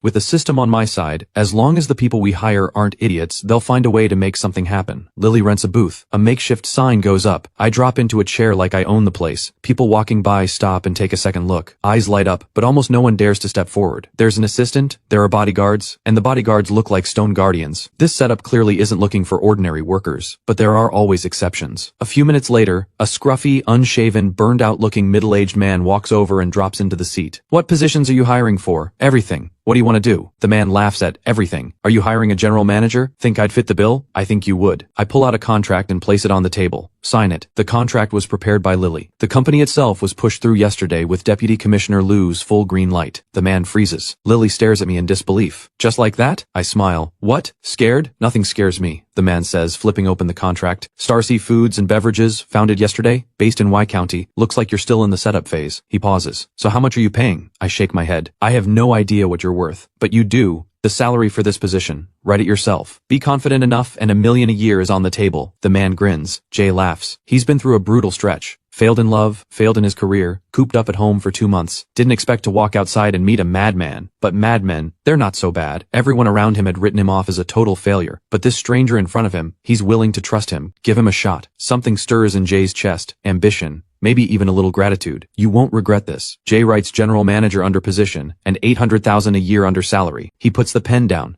That price for me is honestly a bargain. I'll prove my worth. Confident. I give him a thumbs up. Stand up. Here. You sit here. What do you think you're here for? Jay blinks. What else? Recruiting. I've never done recruiting before. Every expert has their specialty. You're the professional. So you do it. Jay feels another wave hit him. This time real warmth. The contract isn't even dry and already he's handing over the wheel. That's trust. He takes the recruiter's seat and says firmly, "Don't worry, boss. Since you trust me, just tell me what you need. Bodyguards? Leave the rest to me. Right now our company has the boss's assistant, the boss's bodyguards, and the boss's one and only employee, which is you, the general manager. Everything else, figure it out." Jay goes cold. He snaps back to reality. Every bit of that warm feeling, gone. Now he's just scared. Did he get played? Rich kid playing entrepreneur? Some shell company? This boss is young and completely laid back, and the first thing the new company hired was a pretty assistant and 2 bodyguards? Is this even a real business? This can't be some kind of joke, can it? I pat him on the shoulder. This is a chance to build yourself up, a chance to grow a company from absolutely nothing, and you should hold on to it. Once you've taken a company from zero to something real, even if you move on someday, that story will carry your resume for the rest of your life. Then why don't I just start my own company? Jay fires back instinctively. Do you have the money? I ask. That lands. Silence. Total shutdown. Jay has nothing. Got it, I say. We're going to grab food. We'll bring something back for you. I grin and head off with Lily and the others. Jay grips his fist. Why the hell did I feel touched by that? This boss is something else. Fine. Let's see how this plays out. There's no non-disclosure agreement, no non-compete clause, no penalty fee. If things go sideways, he can just walk. We leave the job fair and find a hot pot place. All 4 of us sit down. The signature dishes, ordered without hesitation. This place is upscale. One meal, easily 2,000 or 3,000. Compared to how things used to be, spending money like water is basically my new normal. I sit with that for a moment. Whether it's the original soul before the awakening or the life before that, neither version of me ever lived like this. The past life was nothing but work, grinding every day just to scrape together enough to pay the mortgage. And in this life, I was a total simp. 9 to 9, 6 days a week. Worked myself half to death. Not a single good day lived. So what do you call this now? Revenge spending. And it's not just because I have money. I've been close to death twice now. I've seen through a lot. Everything else is just noise. Maybe living for right now, leaving no regrets. That's what's real. In this life, system or no system, I've decided to live free. But through Lily's eyes, everything I do seems a little strange. After years around all kinds of people, Lily has a feeling she can't quite put into words. She grew up comfortable, exposed to all sorts of people early on, especially with her dad constantly lecturing her. It made her mature fast. She's always been confident, and no matter who she's dealing with, she can usually see right through them. But with me, she's lost. If you told her that pulling off that whole play with a mistaken transfer was some kind of genius move, snagging tens of millions through sheer boldness, then the mental pressure he carried through that process must have been just as extraordinary. That alone proves he is someone with real skill and real intelligence, a massive nerve and fearless guts, someone who breaks every rule and holds nothing sacred. When someone like that gets power, shouldn't he be seizing control of everything, snowballing fast, building towards something big? Lily has heard stories like this. From the gray market world, from the early rise of certain companies, there are always people like that, and without exception, they all move fast by any means necessary. paranoid, suspicious of everyone. So why is Ethan so different? He gets the money and immediately takes out a massive loan. Okay, that's normal enough, borrowing to grow is standard playbook. But then he goes and does bottled water. Completely baffling. And the most baffling part of all, he wants nothing to do with running it. He sent her to handle the Y County deal yesterday. Today at the job fair, he hands a total stranger a general manager contract within minutes and lets that person run the hiring. No fear of being sidelined. No worry about being scammed. Lily understands him less and less. What's your dream? She finally asks. Dream? I laugh. When a boss talks dreams to employees, that's selling hot air. So what does it mean when you're asking the boss about his dreams? Are you trying to sell me something? That's not what I mean, Lily says. What I mean is, I genuinely can't figure you out these past 2 days. What are you actually trying to do? What I want is actually pretty simple. Seeing how serious she is, I drop the jokes. Before any of this happened, my dream was just to have my own place. A car, some savings, a life that doesn't suck. But things are different now. Different how? Lily asks. Zach and Buck turn to look at me too. They know what I've pulled off. They're impressed and curious about where someone who just got rich overnight is planning to go. They relate to the basics deeply. A house, a car, some savings. That's the dream for most people. Now I have 3 dreams. I hold up 3 fingers. First, live comfortably. Never lose sleep over money again. All 3 nod. Realistic, relatable. Second, I want to see what's at the top. Technology has come so far and money can do almost anything these days, but there are still things current technology can't touch. So I'm getting into it myself. I'm going to spark a tech revolution, create something that matters, and push human progress forward. The 3 of them hesitate slightly, but eventually nod. It sounds a little over the top, borderline delusional even, but what if he means it? The man already worked on nuclear fusion. Selling water while chasing next level tech doesn't actually sound that crazy. And the third? Lily asks. I grew up hearing this saying, if every person in the country lent me $1, I'd be a billionaire. Sound familiar? All 3 nod. Everyone's heard that one. So what does that have to do with your dream? My third dream is to owe money, I say with a grin, the system already in mind. Imagine if everyone in this country, everyone in the world, was my creditor. Doesn't that sound fascinating? The 3 of them stare at each other. Fascinating? Not even slightly. And just thinking about it is crushing. Especially for Zach and Buck. Both grew up with nothing. They've seen too many people broken by debt. When no one responds, I shake my head slowly. They just haven't owed enough. Like that big company from my past life. The more you owe, the better you live. Everything flips past a point. A little debt is pressure, and suddenly it's everyone else who's under pressure. When your debt is large enough to bring everything down with you, everyone will work to keep you standing, because your collapse would be a financial nuclear bomb. It would destroy everything, and that's just debt alone. Now add next level tech. Owe a fortune, and at the same time keep making money at an insane rate, and this feast will sweep through everything. Anyone who tries to get in the way, I won't even need to lift a finger. My creditors will tear them apart. Look past the surface. It sounds absurd, but reality is even more absurd. The hot pot arrives. Everyone digs in. Expensive things basically have no flaws other than being expensive. Meal done. We ask the server to pack up some extra ingredients to go. Buck steps up and carries everything. The 4 of us head back toward the job fair. It's not far, just across the street, a few hundred meters at most. When we arrive, Jay is already running a training session for a crowd of people. We are a startup. Everything needs to be built from the ground up. The process will be tough, no question about that. But anyone who stays will be a founding member. Stop thinking about what the company can give you. Start thinking about what you can build for it. We are a food and beverage company. Sales channels are the core of everything. Every single one of you has the background for this. That's why I want you here. Big companies? Sure, they sound great, but are they really? The competition is brutal. Promotions are slow, raises are rare. Small companies? Not great either. Bad environment, low pay, and nearly impossible sales targets. So what kind of company is actually the best for people like us? A startup. In the early stage, the boss is still throwing money around. Promotions come fast. Yes, the competition is fierce. But making money is actually simple. Why? Because even if you can't close deals outside, you can still earn from the boss. Think about it carefully. If the company fails, that's not your problem. The product wasn't competitive. If the boss fails, that's on his vision, his choices. What do we lose? Nothing. So listen to me, everyone. Sign the contract, put in the work, do well, and we all win big. Do okay, and we still come out ahead. As your general manager, I stand on the same side as every one of you. The energy in the room shifts. People who were on the fence are no longer hesitating. No matter how you look at it, there's nothing to lose. He's making real sense. If even the general manager is saying this, what are we waiting for? Let's go, take a shot. Pass me a contract too. Behind them, Lily and the others watch, completely speechless. Is this how you run a hiring session? Man, we brought you here to sell water, not run an MLM. What a talent. I shake my head in admiration. Picked a general manager at random and ended up with an MLM genius. Those who think, lead. Those who grind, follow. No wonder this guy was so sharp and pushy right from the start. He had the nerve to ask for the general manager spot outright. Clearly someone who knows how to play the game and use his head. Boss. Jay turns around, visibly awkward, sweat forming on his forehead. Oh no. Did the boss just hear all of that? Am I really about to get fired on my first day?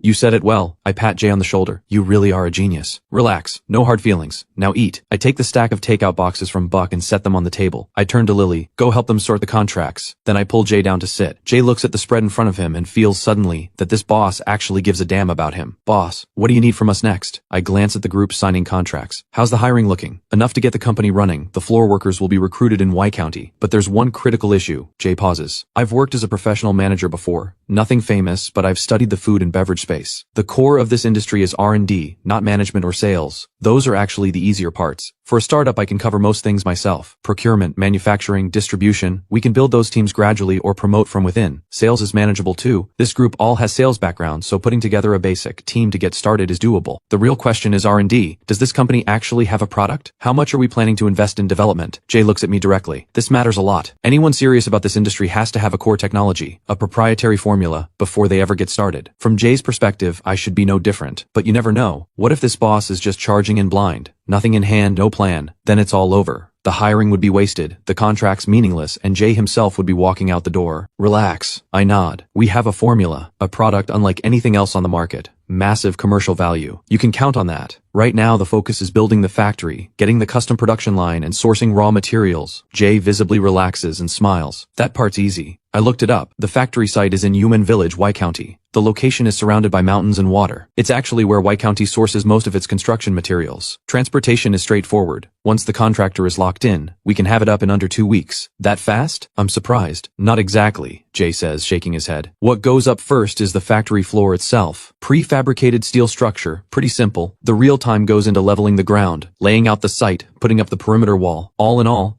push hard, and we can be operational in 2 weeks. But the staff quarters and the office buildings will take longer. Even though our scale is small, just a few 3 to 5 story buildings. That's still a few months minimum. Good. I nod. You're the general manager. I'm giving you full authority. Build this beverage factory from scratch. Do it well and promotions will take care of themselves. This whole operation is just a small experiment for me. If you have what it takes, I'll give you a much bigger stage down the road. Something stirs in Jay. A theory starts forming. Why is this boss so relaxed about everything? Why does he seem so completely unbothered? It has to be rich family money or serious connections behind the scenes. This company looks like a hobby project on the surface, and it very well might actually be one. But the boss can afford to play. Jay can't. He needs to deliver. If he performs well, Jay takes a deep breath. The fire inside him ignites. Boss, don't worry. Big or small, I'll handle every single thing clean and clear. Just watch what I do. Damn. I glance at him, mildly surprised. This guy is something else. But that's a good thing. I think it over, then say, then I'll leave the rest to you. Tomorrow, take the team to Y County. Do what needs to be done. I'm putting $50 million on the table. Next month, I want to see a factory standing and a full canning line ready to go. Consider it done. $50 million just for the factory and the production line. This isn't a small operation anymore. If even a hobby project goes this big, what kind of backing does this boss actually have? What kind of resources is he sitting on? Jay feels the excitement building. Submit receipts for everything. Take it straight to her. I point to Lily. Jay nods immediately. Yes, boss. He jumps up and gets Lily's contact information. Lily can tell Jay is sizing things up, maybe even looking for an angle. But the loan situation is too tangled to explain, and it can't be made public, so she says nothing. Once the business is done, I take everyone and leave. Everything else gets handed off to Jay. The next day, when Jay takes the team to Y County, I don't even see them off. Just a few words on the phone. 2 days later, the $80 million loan hits the account. Lily handled every step. I showed up once at the end to sign. A few more days pass. Finally, on the night of June 30th, in the rental apartment, I put down my phone and head to the bedroom. In the living room, Zach and Buck exchange a look. Something feels off. They've been with me for weeks now. I'm nothing like a rich man. More like an ordinary guy who just happens to spend more on food. Everything else is the same. Still in this rental apartment. No car. It's as if the desire for things just isn't there. And on most days he's exactly like them. Lying around scrolling his phone, watching videos, never sleeping before midnight, never waking before noon. He's even dragged 2 former special ops soldiers into his lazy lifestyle. Their sleep schedules are a complete mess now. What they don't know is, I'm not skipping the car and apartment because I don't want them. The good ones are out of reach. The cheap ones aren't worth the hassle. The scrolling and gaming, that's just for me. Staying up late is nothing new. Tonight I'm heading to bed early for one reason. The time has come. The points are about to arrive. 8,000 points. The foundation for everything. Ding. A chime sounds in my mind. A line of text appears. Monthly settlement begins. Settlement complete. Congratulations, player. Current debt 80 million. Points awarded 8,000. Finally, I break into a grin. I open the exchange store, filter for the cheapest technology, select the BioVital water enhancement technology, and hit redeem. Exchange successful, 5,000 points deducted. Remaining balance 3,000 points. A wave of data floods into my mind, like knowledge I was simply born with. The data would mean nothing to an ordinary person. But the moment I focus on it, everything becomes clear. Just as I suspected, the BioVital water enhancement technology is not simply about purifying water. Plain water purification has no real value. This is pure next-level tech. According to what's now in my head, what's called BioVital water is actually the standard drinking water technology used by ordinary people in the Star River era. In that era, humanity has colonized the stars. Water has become a scarce resource. There are countless planets throughout the universe, but few contain fresh water. Planets with water safe for human consumption are even rarer. And so the BioVital water enhancement technology was born. The water it produces is not simple fresh water or purified water. It starts with purification, then uses a proprietary formula to blend hundreds of trace elements into the water, infusing it with energy and self-sustaining bioenergy microbes. The core of it all is those bioenergy microbes. The microbes reproduce on their own. They create a self-sustaining cycle in the water, keeping it fresh even if stored on a warship for decades or centuries. And the longer it sits, the more the microbes evolve and optimize themselves. The water grows sweeter over time. The bioenergy it contains keeps building. Simply put, you feed the microbes energy to grow them. The microbes reproduce, die, and in doing so generate bioenergy. And that energy is absorbed perfectly by the human body. And it's not just the dead microbes. The living ones benefit the body too. They enter the body and optimize the body's water content from the inside, forming an internal cycle that continuously delivers small amounts of bioenergy, slowing the rate of cell division, giving a slight boost to human lifespan. And when bioenergy is fully replenished, dramatically increasing a person's overall vitality. The only downside is this: once the bioenergy microbes enter the human body, they can't survive the internal temperature. Within a few hours, they die completely. In short, these microbes handle cold just fine. They can survive in ice. But once the temperature exceeds 35 degrees Celsius, they begin to die. This stuff is incredible. My eyes light up. Pure next-level tech. The only real weakness: heat kills them. Cold chain storage and transport are a must, but compared to everything it offers, that's nothing. Higher cost, just charge a higher price. I pull out my phone and start searching for the raw materials needed. All common materials. The only real challenge is cultivating the original microbe colony. I dial. A soft, groggy voice answers. Lily, clearly half asleep. Asleep? Already? Oh, boss, what do you need? She pulls herself together.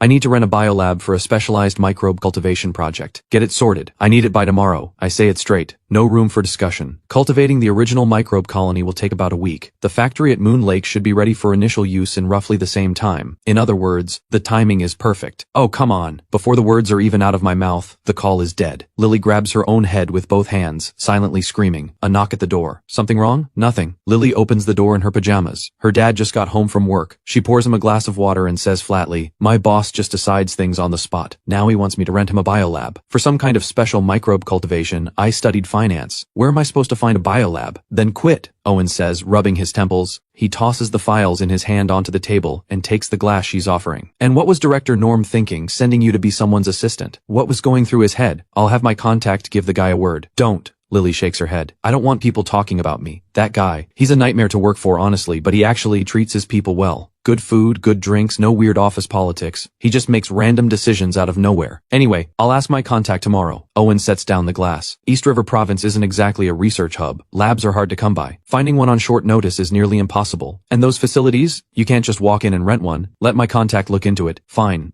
Lily thinks it over and nods. I guess that's the best option. By the way, I never actually asked you, what kind of project is he running? Why would he need a biolab? Owen calls from the bathroom, brushing his teeth, genuinely puzzled. Selling bottled water. Lily shrugs. Who knows what he's up to now? Maybe adding a probiotic drink line on the side. Owen stops brushing. Even with all his experience, he's a little lost. He already went up against Cloud Sea Group. And now he wants to do the same thing. Is he out of his mind? What kind of grudge? You're asking me, I have no idea. Lily rolls her eyes. Then she thinks for a second and adds, something about Felix from Cloud Sea Group stealing his ex-girlfriend. Felix? From the Rex family? Owen frowns. Of course. Like father, like son. Ever since the old man of the Rex family passed, that family has been going downhill with every generation. The next morning I do something rare. I'm up early. I follow Lily to the lab, a proper professional biolab. Almost everything I need is already here. What's missing can be ordered right away. Inside the lab, after countless rounds of mixing and 17 different fermentation processes, the culture medium capable of cultivating the original microbe colony is finally ready. By the time everything is done, it's already evening. I carefully place the culture medium in a low-temperature environment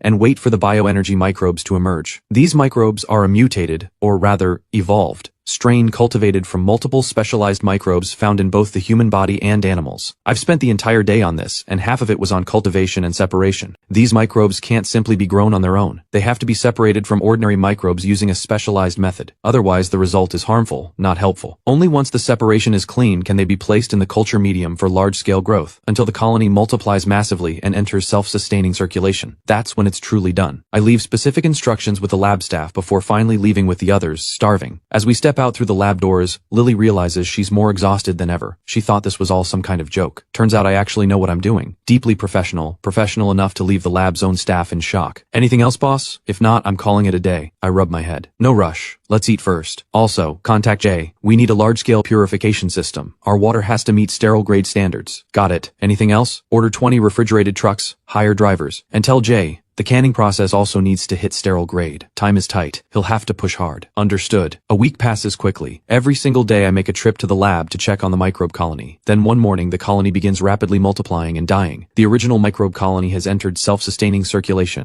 I'm overjoyed. I separate a portion, then blend it with the sterile water and trace elements I prepared early that morning. I make sure the sterile water contains enough base material and energy, then introduce a tiny amount of the separated microbe colony. After a full 3 hours of monitoring, the microbes show no abnormalities whatsoever. With the material energy supply in place, they begin multiplying fast. I finally exhale. Done. A full week of work, and it's finally complete. I pour the water into a sterile container and walk out of the lab smiling. Did it work? Lily asks. Zach and Buck are eager too. They've been dying to know what I've actually been building. Done. Congrats. Even without knowing what I was doing, Lily offers the word. Then she continues. Jay called, the factory's ready to go. He's asking when you want to come check it out. Right now, my heart is racing. After all this work, I can't wait to close the loop. All I need is to get the culture medium to Y County, load in the trace elements, and the microbes will multiply fast. Zach, go get the culture medium. Stay on alert the entire time. Do not lose it. Keep the temperature-controlled box powered at all times. Yes, boss. Buck, get us a car. We're leaving now. On it, boss. Both move immediately. Lily looks curiously at the sterile container in my hands. Boss, is this a probiotic? Technically, it's a bioxenomicrobe. I pause to think. This is a completely new strain.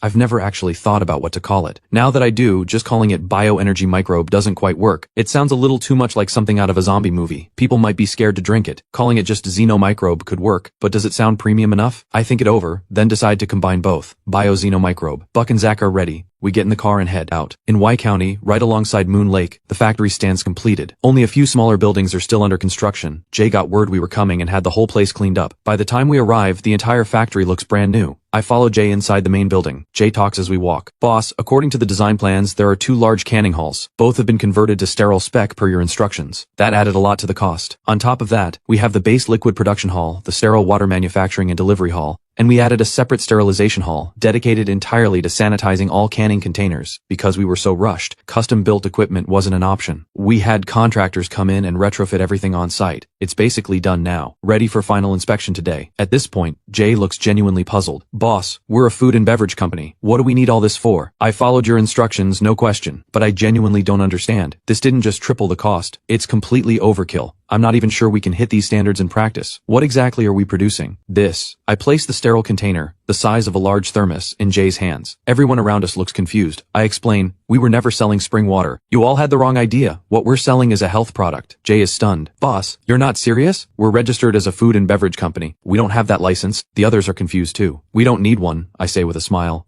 We sell it as spring water, just at a higher price. That lands like a grenade. Everyone is completely lost. So it's still just water? Nobody can follow the logic. But Jay's eyes suddenly light up. I get it. You're going for a gimmick, right?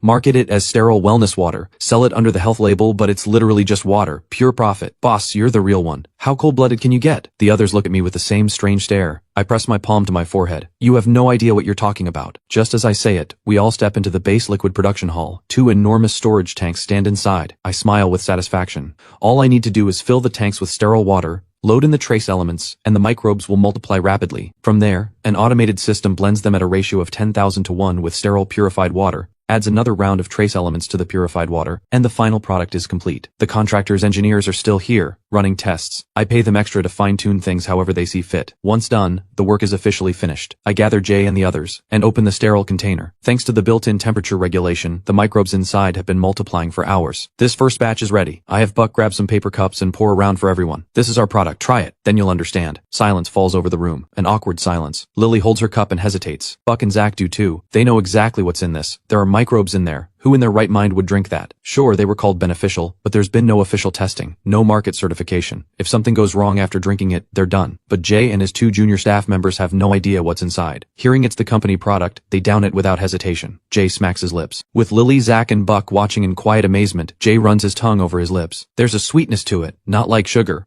More like a clean, lingering aftertaste that doesn't get heavy. It's still water at the end of the day, but it just tastes better than tap water. The young staff member beside him nods. No off smell. Aside from that slight aftertaste, no flavor at all. Of course there isn't. This is sterile, purified water, filtered and sanitized multiple times, completely free of impurities. Pure water. Without the trace elements blended in, even that aftertaste wouldn't exist. I drink mine down and wait quietly. A few minutes later, something shifts in my body. Mind clear, body light, focus sharpened, a subtle sense of strength returning, the fatigue from before, gone. Whoa, Jay feels it too now. I feel cool down from the inside, sharp, clear-headed, and my whole body feels strong. It's subtle, but it's real. Then his expression shifts. Something crosses his mind. He snaps his eyes to me. This isn't something illegal, is it? You can't blame him for jumping there. Effects this noticeable. The only legal thing that comes close is adrenaline. Normal health supplements are basically a scam. Forget whether they even work. Even if they do, you need weeks of use before you feel anything. But this company product, one sip, a few minutes, and you feel it. If that's not something illegal, then what is? Jay is terrified. The 2 young staff members are sweating now too. No way. We took a job and haven't even gotten our first paycheck and now we're drug dealers? What a way to go. Meanwhile, Lily, Zach, and Buck, hearing just how intense the effects are, take a brief moment, then drink it down. After all, I drank it myself. If anyone would worry about it, it'd be them. But they trust what they've seen. These past weeks, they've watched everything firsthand. Within minutes of drinking, the effects arrive. All 3 light up. They stare at me, clearly stunned. I catch Jay's anxious look and can't help but laugh. This is our product. It is absolutely not illegal. This comes from my own research. I discovered a mutated, or rather evolved, strain of microbe by accident. This strain has the ability to absorb trace elements, convert their energy, and produce bioenergy. Bioenergy isn't a fuel source. It's energy the human body actually needs. Think of it as vitality, the force behind physical and mental performance. Normally, the body generates energy through multiple organs working together, but bioenergy bypasses all of that. It goes straight in. Simply put, it replenishes energy, optimizes the body's internal hydration, and temporarily enhances physical performance. Not a stimulant, a genuine boost. For real? Jay asks sharply. For real. So forget spring water. This changes everything. Jay starts pacing, electric with excitement.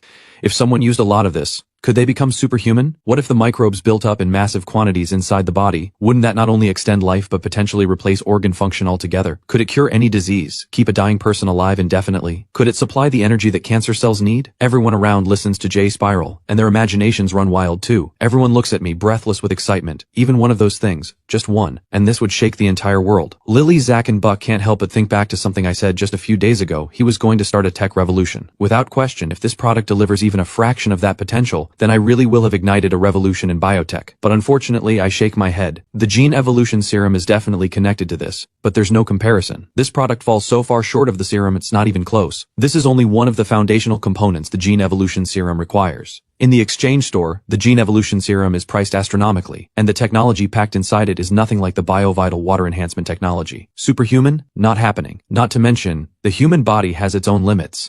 Don't even think about using this to boost your physical strength. No matter how much you drink, the effect stays the same, it just lasts longer. Now, if the bacterial colony builds up in large quantities inside the human body, in theory, it could extend your lifespan. But that's simply not possible. The colony requires cold storage. Above 95 degrees Fahrenheit, it starts dying. Inside the human body, it survives no more than 4 hours. And if you're running a fever, that window shrinks even further. That said, a small degree of life extension is achievable. Drink 6 shots a day to keep the colony alive in your system at all times. And you won't just stay sharp and energized. Your immune system gets a real boost too. It fights off illness. As the body's internal environment keeps improving, your theoretical lifespan naturally extends, and your overall constitution improves, pulling you out of that gray zone between healthy and sick. Curing diseases? Forget it. It can maximize the effectiveness of medication, but it cannot directly cure illness. You have to understand, the bioenergy this thing provides can only play a supporting role. It cannot directly intervene in disease. For someone on the verge of death, it barely does anything, maybe buys a little time, but it won't change the outcome. And giving it to a cancer patient? You'd just be feeding the cancer cells. What were you thinking? That's just accelerating cell division. I shake my head. Finally, I wrap it up. This thing can't change the world, but it absolutely can shake it. Its value is enormous, just not as insane as you're imagining. That's enough. Jay rubs his hands together, buzzing with excitement. More than enough. Enough to crush every competitor out there. The market for this is massive. Even if our costs are high, even if our price point puts us out of reach for the average buyer, that's still more than enough to make you the richest man alive, boss. with just this one product. Zach can't help himself. Okay, this stuff is incredible, but richest man alive? Come on, that's a stretch. Just from this one thing? Jay fires back, fired up. You have no idea what this is worth. For the entire beverage and health supplement market, this is a whole different league. It will shatter every competitor's dreams. The room erupts. Everyone is stirred up, buzzing with energy that refuses to settle. Jay's heart is pounding. He had lost in love and in business, and yet right now he feels the peak of his life rushing toward him. Forget about him. Even a pig, sitting in the general manager's chair, writing a product this extraordinary, could build a name for itself, become a nationally recognized executive. The other staff can practically smell the money. Zach and Buck quietly breathe a sigh of relief. Surveillance was never their strong suit, especially not when I treat them this well. Now, since Ethan's business is clearly going to succeed, they can go back to doing what they do best, being bodyguards. As for Lily, she's completely stunned. She stares at me, everything feeling over the top, like a dream. This reckless playing with fire jerk. Is he really about to hit a massive breakthrough? 80 million in loans had seemed absurd to her before. But now, looking at the full picture, I'm the one who's absurd. The potential returns from this product, and the impact it could have on the entire market, Lily runs the numbers in her head. She has to admit, 80 million is nothing. Once this product goes public and hits shelves, forget 80 million, even 800 million, 8 billion, there would be no shortage of investors lining up. At this rate, her job as his assistant won't last long. Thinking that, strangely, she doesn't feel relieved. Instead, there's a quiet, hollow feeling. Boss, when do we start production? Jay asks. The sooner the better, I say, pointing to the storage tanks along the river. I'll start culturing the bacterial colony this afternoon. One night is all it takes. We can fire things up first thing tomorrow morning. I need a batch of product to secure investment. We can also start pushing it into the market, run some ads, whatever's needed. I'll leave the details to you. In 3 days, I want to see our product out there. Never forget, debt is the #1 driving force behind cutting-edge innovation. Consider it done. Jay is pumped. He pulls 2 people forward. Boss, let me introduce you. This is Marcus, 30 years old, full of drive. He's been all in on company operations lately and has a real knack for management. Most importantly, after spending the past few days learning from the contractor's engineers, he knows our facility inside and out. I'd like to promote him temporarily to head up the bottling facility, put him in charge of both bottling lines. Our setup is fully automated, so we don't need a huge headcount. I've already got contacts with several staffing agencies in Wake County. We'll bring in some temp workers to start. Once the company gets more structured, we'll set up a proper HR department, promote from within and recruit externally. And this is Vincent, 28, a professional in sales handling the marketing and sales department. Hardworking, proactive, did extensive market research, though it's a shame, because clearly none of that research is relevant anymore. Both men are visibly nervous. In the past, they had options. They could walk, but now everything is different. The chance to strike it big is right in front of them. If they blow this, they'll have missed the most important opportunity of their lives. They're about to speak up, but I wave a hand. I trust they'll get it done. Right now, the real issue is the product name, packaging design, and pricing. Feel free to speak your mind. Everyone share your thoughts.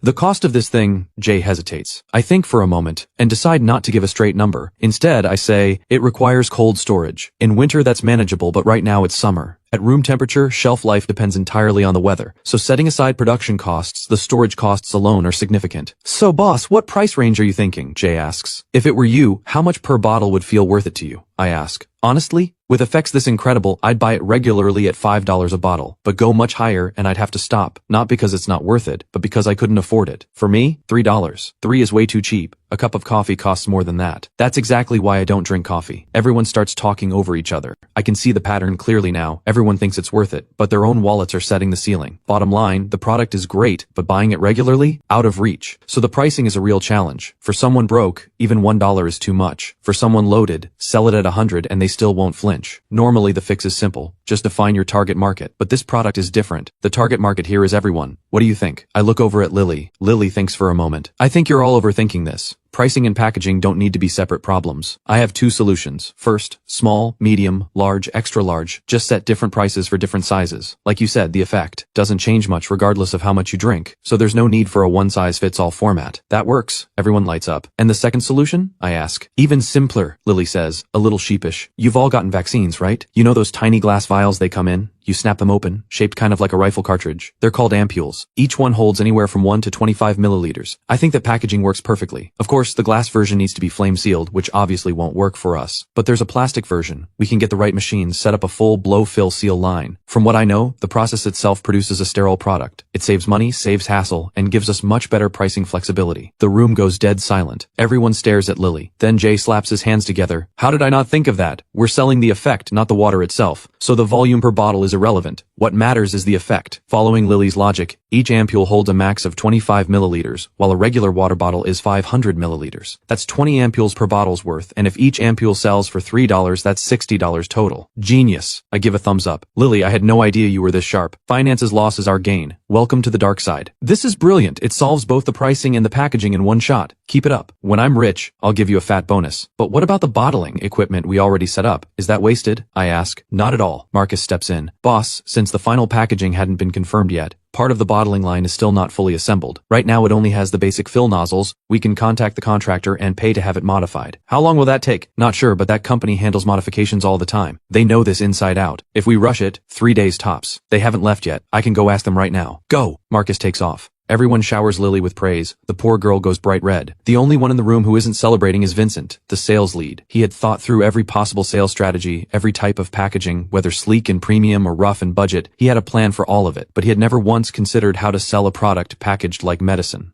And then there was the cold storage requirement and the insane price point. Putting it on a regular grocery shelf? Impossible. It would have to live in a fridge. And at first glance, this product seemed to only appeal to young people, but even most young people wouldn't buy it. Only someone who's already drunk would reach for it. So to open the market, it seemed like only bars and clubs made sense. Vincent's mind goes there immediately. A dim nightclub, music pounding, bodies pressed together on the dance floor, and he's crouched in a dark corner with his crew. Psst, good stuff. Want one? He shudders violently. That's terrifying. That sounds exactly like dealing contraband. He'd get arrested. He's spiraling with anxiety, but no one around him seems to share his concern. The rest of us are already deep into brainstorming the product name. For a mainstream product, you could go in so many directions. Something classic and cultural, like a traditional tea brand, or something futuristic, like an electrolyte drink. But for a tiny ampule like this, what name actually fits? Everyone is stuck. Lily, still riding her moment in the spotlight and eager to impress, speaks up. I think BioVital works perfectly. It's futuristic, clean, sparks the imagination, and sticks in your head. I like it, I nod after mulling it over. Jay thinks it through. But what category does it fall under? Health supplement? Mineral water? Neither quite fits. The first risks false advertising claims, and calling this tiny thing mineral water would just be a joke. Let's add a few more words, I say after thinking. Call it BioVital Shot for oral use. Whoa, doesn't shot imply it's injectable? That's misleading, boss. Jay chimes in. Shot is a medical term. We're just selling water. You're both wrong. Lily's eyes light up. Calling it a shot doesn't mean it has to be a drug. Our packaging is fully sterile. It actually meets injection grade standards. And if someone decides they'd rather inject it than drink it, you can't stop them. Sure, it might be a little misleading, but as long as nothing goes wrong, nobody's going to care. Vincent, standing nearby, is shaking. He can feel everything heading exactly in the direction of his nightmare. We're definitely getting arrested. With the packaging and name locked in, we move to pricing. The final price is set at $30 per ampule. I don't obsess over the exact number, but like Jay said, a great product needs a great price. Even if you drop it later, starting strong beats starting cheap. Everyone agrees.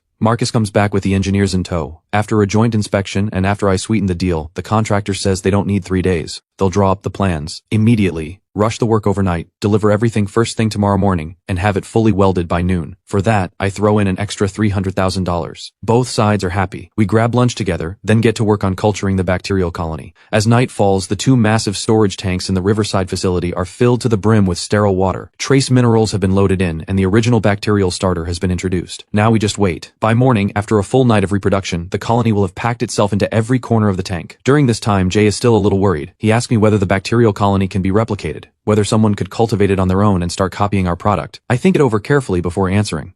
The colony's reproduction depends entirely on the trace minerals. Without them, the colony can survive for a while, but once the minerals run out, it dies off. In theory, the longer the colony reproduces, the more bioenergy it generates. But there's one condition: enough trace minerals. In other words, unless someone gets the trace mineral formula from me, copying this product isn't impossible, but it would take years of trial and error. With current human technology, 10 years at minimum before anyone gets close. And by then, this won't even matter anymore. That night, we all sleep in the temporary quarters set up inside the facility. Next morning, trucks roll in and the contractor's engineers storm into both bottling lines with their crew. All the supplies Jay ordered have arrived as well. 3 staffing agencies deliver over 300 workers. Under Jay's direction, with a dozen staff members coordinating, they begin unloading supplies and running machine setup and training. By late morning, more than 20 refrigerated trucks pull up. The newly hired drivers are rounded up for a briefing. At noon, boxed lunches arrive. Everyone scarfs it down and starts the inspection. The contractor declares the work flawless. Find a flaw if you can, and backs it with a 3-year service guarantee. Once they leave, I go check on the colony's growth and give the green light to start production. The whole process runs like clockwork. By evening, the first batch is finished. I turn a vacuum-sealed silver foil pouch over in my hands, examining it. The silvery foil is pulled tight in vacuum, the surface clean and minimal, a bold line of text printed at the top: BioVital Shot for oral use,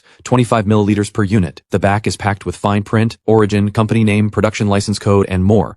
The most prominent section is the nutrition facts panel. Since this is essentially sterile purified water, there's nothing in it besides the special bacterial colony and trace minerals, so the entire panel is blank per 100 milliliters.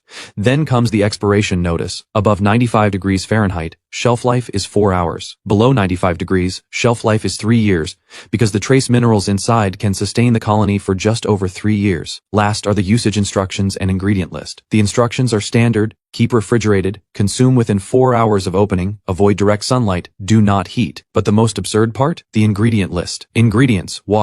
That's it. Can't be helped, the trace minerals don't need to be listed, and the bacterial strain can't legally be listed, so only standard known ingredients are declared, and there's nothing there but water. I tear open the silver foil pouch. Inside is a tray of plastic ampules, 10 in a row. Retail price, $30 per tray. Actually, that's the wholesale price. Suggested retail is $32. I pull one out, snap the plastic tip, and squeeze all 25 milliliters of BioVital shot into my mouth. A few minutes later, that familiar wave of clarity and energy washes over me. Same effect as always, just slightly less intense. But that doesn't matter. What matters is, we're ready to sell. Jay walks in. Boss, the county office called.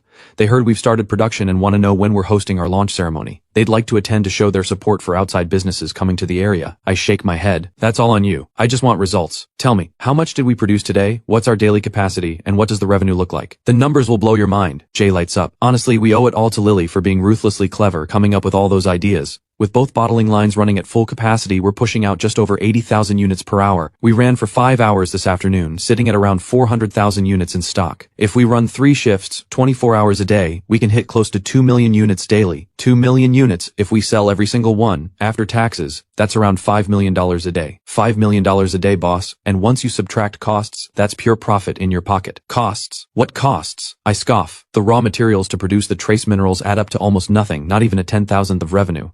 The colony reproduces on its own. Besides paying the staff, there are virtually no costs. Alright, grab me some finished product. I'm heading back to Yong City. This place is yours now. Anything you need going forward, just take it. You have my full backing. I start packing up. Jay's emotions are tangled, moved by my trust in him, yet still feeling like he's dreaming.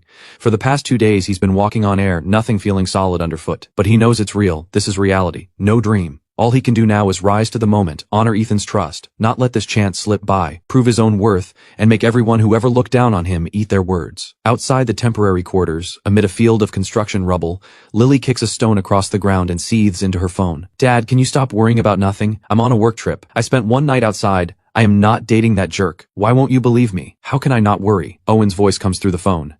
Your mother left early. I raised you by myself through everything. I am not about to watch you fall into a trap.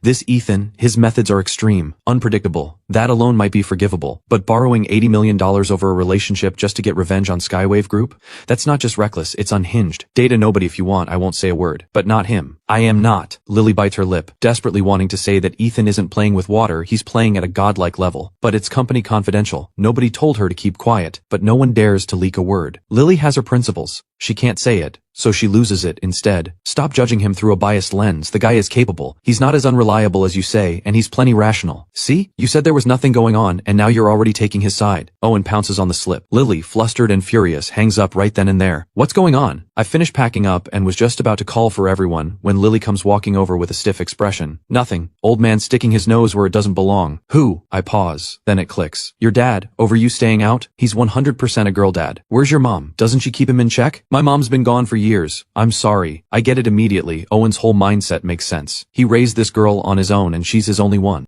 If some guy swept her away, it would genuinely break him. It's fine. I've made my peace with it, Lily says, shaking her head. I leave it there. Some things can't be put into words. In this life, I'm an orphan. My former soul grew up starved of love, which is exactly how that scheming woman Jin Yalan had manipulated him into doing her dirty work. I catch up with Zach and Buck, and the 4 of us head out toward Wei County. Wei County sits right on Yong City's border, barely an hour's drive to reach the city center. I dial Big Ray. I hadn't reached out before. I was waiting for this exact moment. Without a product in hand, talk is cheap. Having something real to show is what gets investors interested. There's so much in the system store that I want, and I need money. Not investment in the company, that's equity, and equity doesn't count as debt. Ethan will never give up equity. If people can just buy in, who's going to lend him money? What he needs is personal loans, money lent directly to him. In short, high interest is fine, but equity is off the table. Loans only.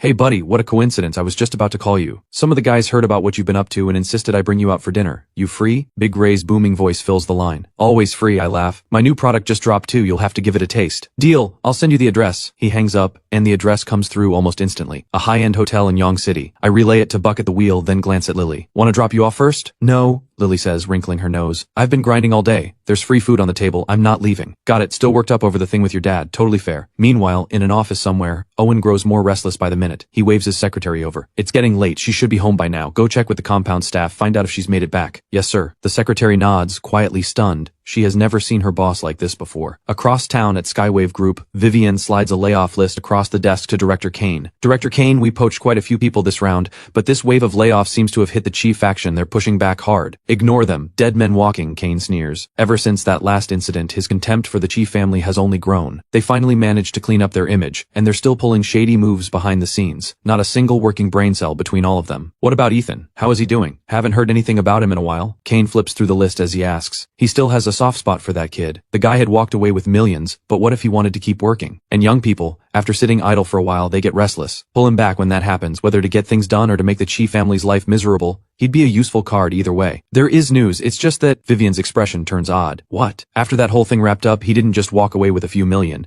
He also pulled 80 million from the Yong City branch. Vivian holds up the number with her fingers. 80 million. Kane is surprised. Then he shakes his head. Kid's got game. I was going to bring him back. Turns out he went and started his own business. What industry? Selling water. Vivian's expression gets even stranger. What? Kane blinks. You're joking. He hit us, then kicked us while we were down, and he's out there selling water? It's true, Vivian says, equally bewildered. I got curious and looked into it. Apparently he already has a finished product. There's a dinner tonight. Some business contacts got together. One of them is a contact of mine. He says tonight's main event is Ethan, and that Ethan is bringing some mysterious product to show. Kane drops the file and stands up. Let's go take a look. Vivian hesitates. Even if he's in this industry, he's just getting started. Aren't we giving him too much face by showing up? There's already plenty of gossip out there. Things have barely settled down.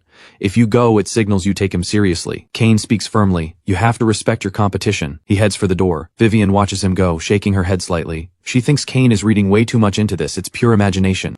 There's no grand strategy here, just coincidence. But Kane has spoken, so she follows. Dragon Crown International Hotel, Yong City. We step out of the car and follow a staff member's directions, taking the elevator up to Big Ray's private room. The room is massive, you could fit a full apartment inside. Gold and jewel-toned decor blazes under the lights, dripping with luxury. Big Ray and his crew are lounging around, smoking and chatting over tea. The moment he spots me, Big Ray jumps to his feet, strides over with a grin, pulls me into a hug, and announces to the room, "Our guest of honor is here! This is Ethan! Ethan, my man, just as sharp-looking as I expected. Young, talented, one of the sharpest young guys I know. I'm betting on you. Old Ray here has been telling your story over and over, my ears have grown calluses. Finally, the man himself. Come on, come on." Everyone stands to greet me. All men, 7 or 8 of them, loud and lively. Off to one side of the room, a smaller adjoining room sits with its door open, men and women inside, clearly the space for the boss's secretaries and drivers. Lily has clearly been in rooms like this before. She gives me a quick nod and takes the initiative, leading Zach and Buck over to the side room. Big Ray pulls me toward the main group. Come on, buddy, let me introduce everyone. This is Deputy Victor from Yong City Central Bank. This is Big Sun from Hengyuan Securities.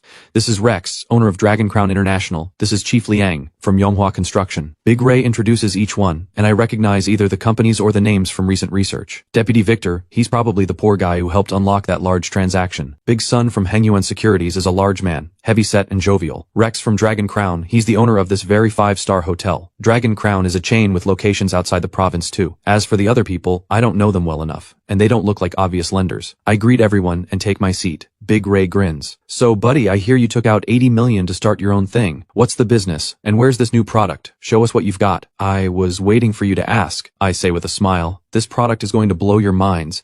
Just so we're clear up front, I'm in urgent need of cash. But once my product hits the market, it's a gold mine. Don't worry about whether I can pay you back. I'm offering high-interest loans. You all should get in on this. The room catches on immediately. These are all business people. Putting money into a company as equity? Too risky. Real money could turn into worthless shares. But a direct personal loan to a founder running his own business? That's different. It means the borrower has full confidence in their own ability to make money, not willing to sell shares cheap. And that alone signals the company has serious potential. The room perks up. Let's see it. Ethan, if you're this confident, as long as the product holds up, no question, the central bank can put together a loan package. Heng Yuan Securities signals interest too. Everyone starts chiming in, generous with their words.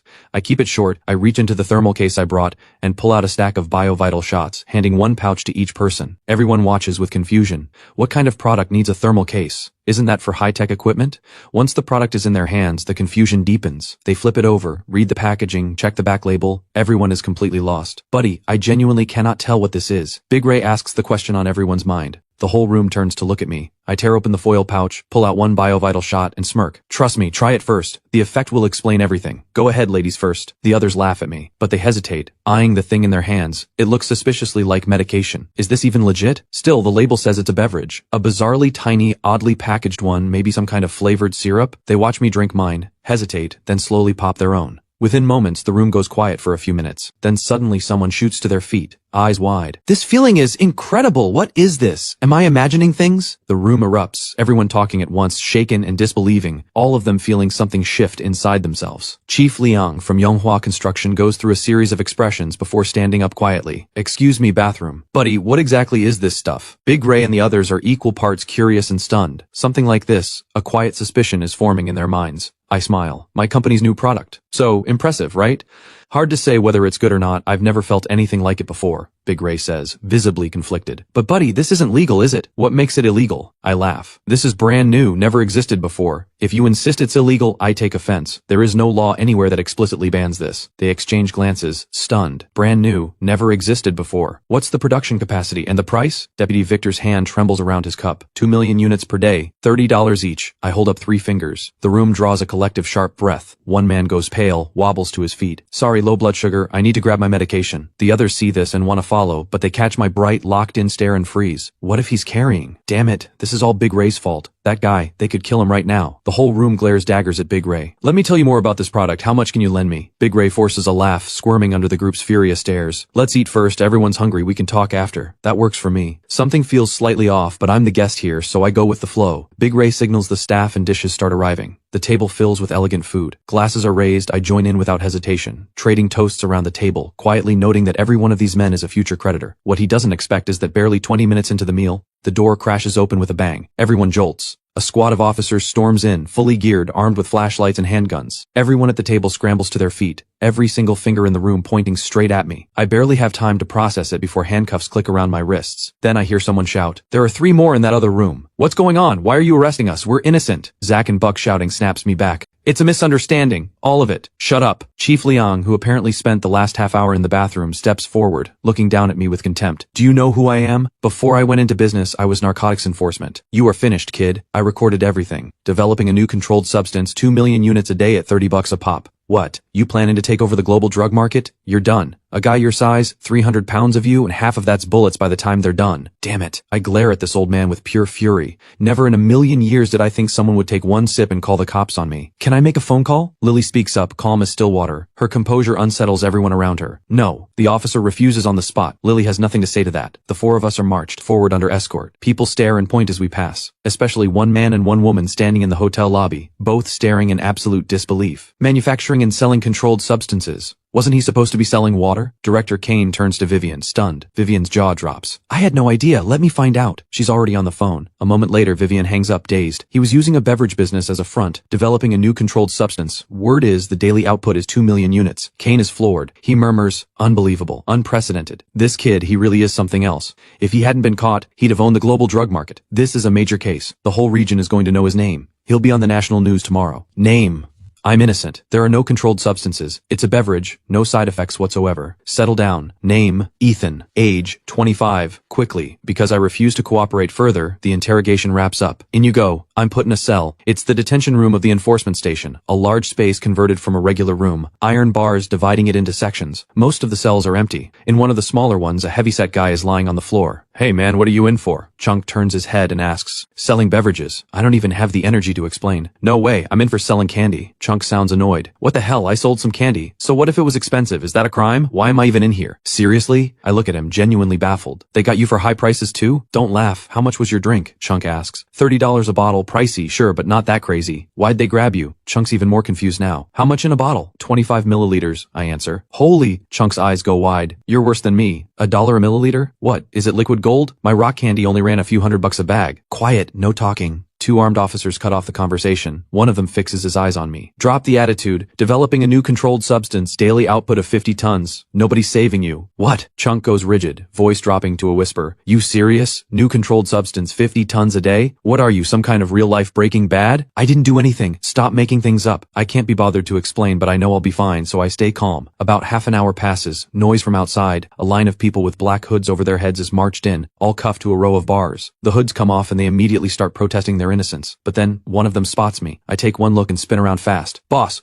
don't hide, boss, I already saw you. Vincent grabs the bars with both hands. Boss, tell them we're innocent. I want to disappear. Our entire sales team. Not a single one got away. All arrested. Did you just say your whole crew just got dragged in? Chunk gets up suddenly, very alert. I've got absolutely nothing to say. At that same moment, in a stately office building across the city, urgent knocking at the door. Owen furrows his brow. Come in. His secretary rushes in, dripping with sweat, and before Owen can say a word, Chief, something's happened. Miss Lily has been arrested. Suspected involvement in developing and mass-producing a new controlled substance. What? Owen's first reaction is shock. Then his brow knits hard. Impossible. That girl would never do something like this. It's real. The secretary wipes the sweat from his forehead. Miss Lily identified herself. The enforcement department contacted me urgently. Do you think it's possible? Possible what? Owen's voice goes ice cold. The secretary scrambles. That Ethan. He always takes the risky path. Could this be his mess and Miss Lily got caught up in it? Owen's expression shifts. That kid plays it risky, but this reckless? Come on, let's go see for ourselves. But Chief, your position... If this turns out to be real, what does my position matter? Move. It's a night that shakes everything. The next morning, I'm woken up.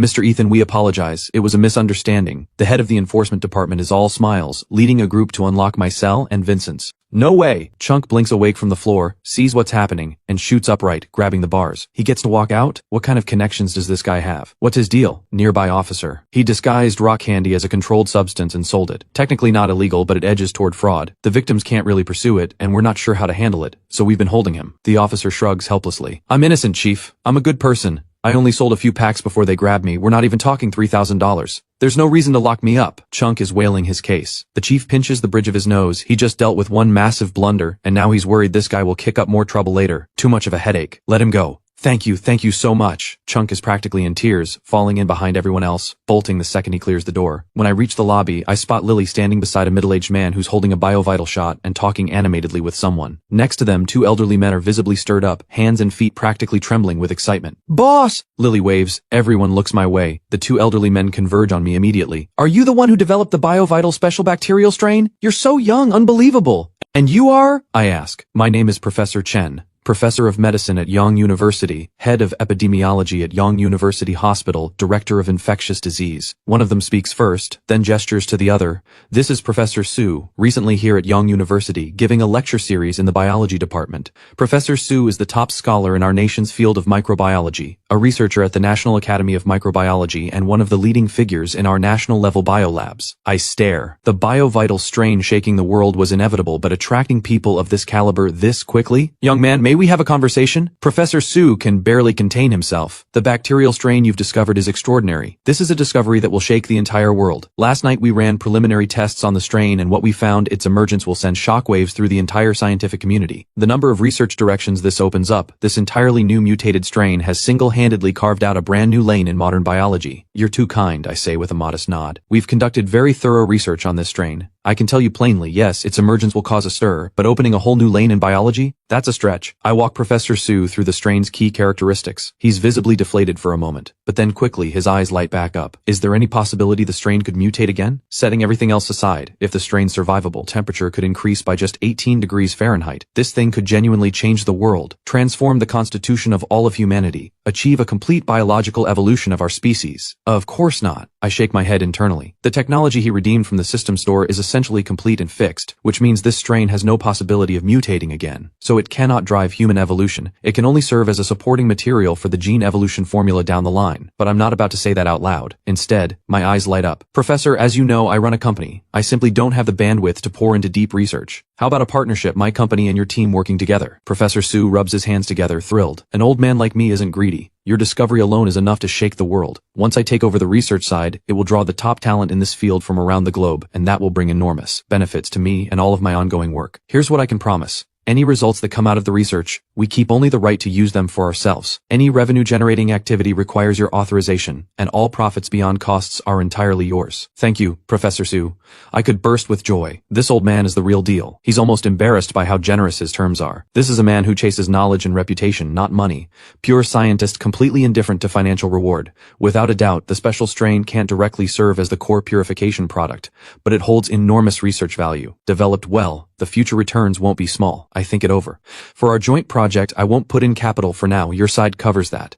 But I can promise, once any future breakthroughs generate revenue, 20% of the net profit goes entirely toward research funding, yours to use however you see fit. Thank you. Truly, thank you. Professor Su grips my hand with genuine gratitude. There's no doubt about it, the strain is still my exclusive formula. There will be no shortage of institutions willing to fund and staff research for me. Professor Su is willing to forego all profit purely for the chance to claim this project. Real science is built on failure far more than success. He's already prepared himself for significant losses, but now that I'm offering 20% of revenue, losing money simply isn't possible. This is a win for both of us. And I won't lose either. I don't have to manage a thing, just wait for the money to roll in. As for doing the research, myself, absolutely not. For him, that time is better spent figuring out how to borrow more money. Compared to everything else in the system store, the BioVital strain barely scratches the surface. At this point, Professor Chen steps forward, unable to hold back. Mr. Ethan, we in medicine also need this strain urgently. The BioVital shot has enormous potential as a treatment aid across multiple areas. Yong University's medical school has its own labs, also a nationally designated key laboratory. We'd love to collaborate too. Any chance you'd give us that opportunity? Of course, Professor Chen quickly adds. Our terms are the same as Professor Su's, and Yong University Hospital is affiliated with the medical school. We have no shortage of funding. We don't need research funding. All we need is the name, an official partnership. As for the medical applications of the special strain, Professor Chen had already run his own tests last night. The results were stunning. He knows that I have no actual need to partner with them. The product sells itself as a beverage, and they'd have to buy it like everyone else. On top of that, for better clinical results, they'd have to fund their own research too.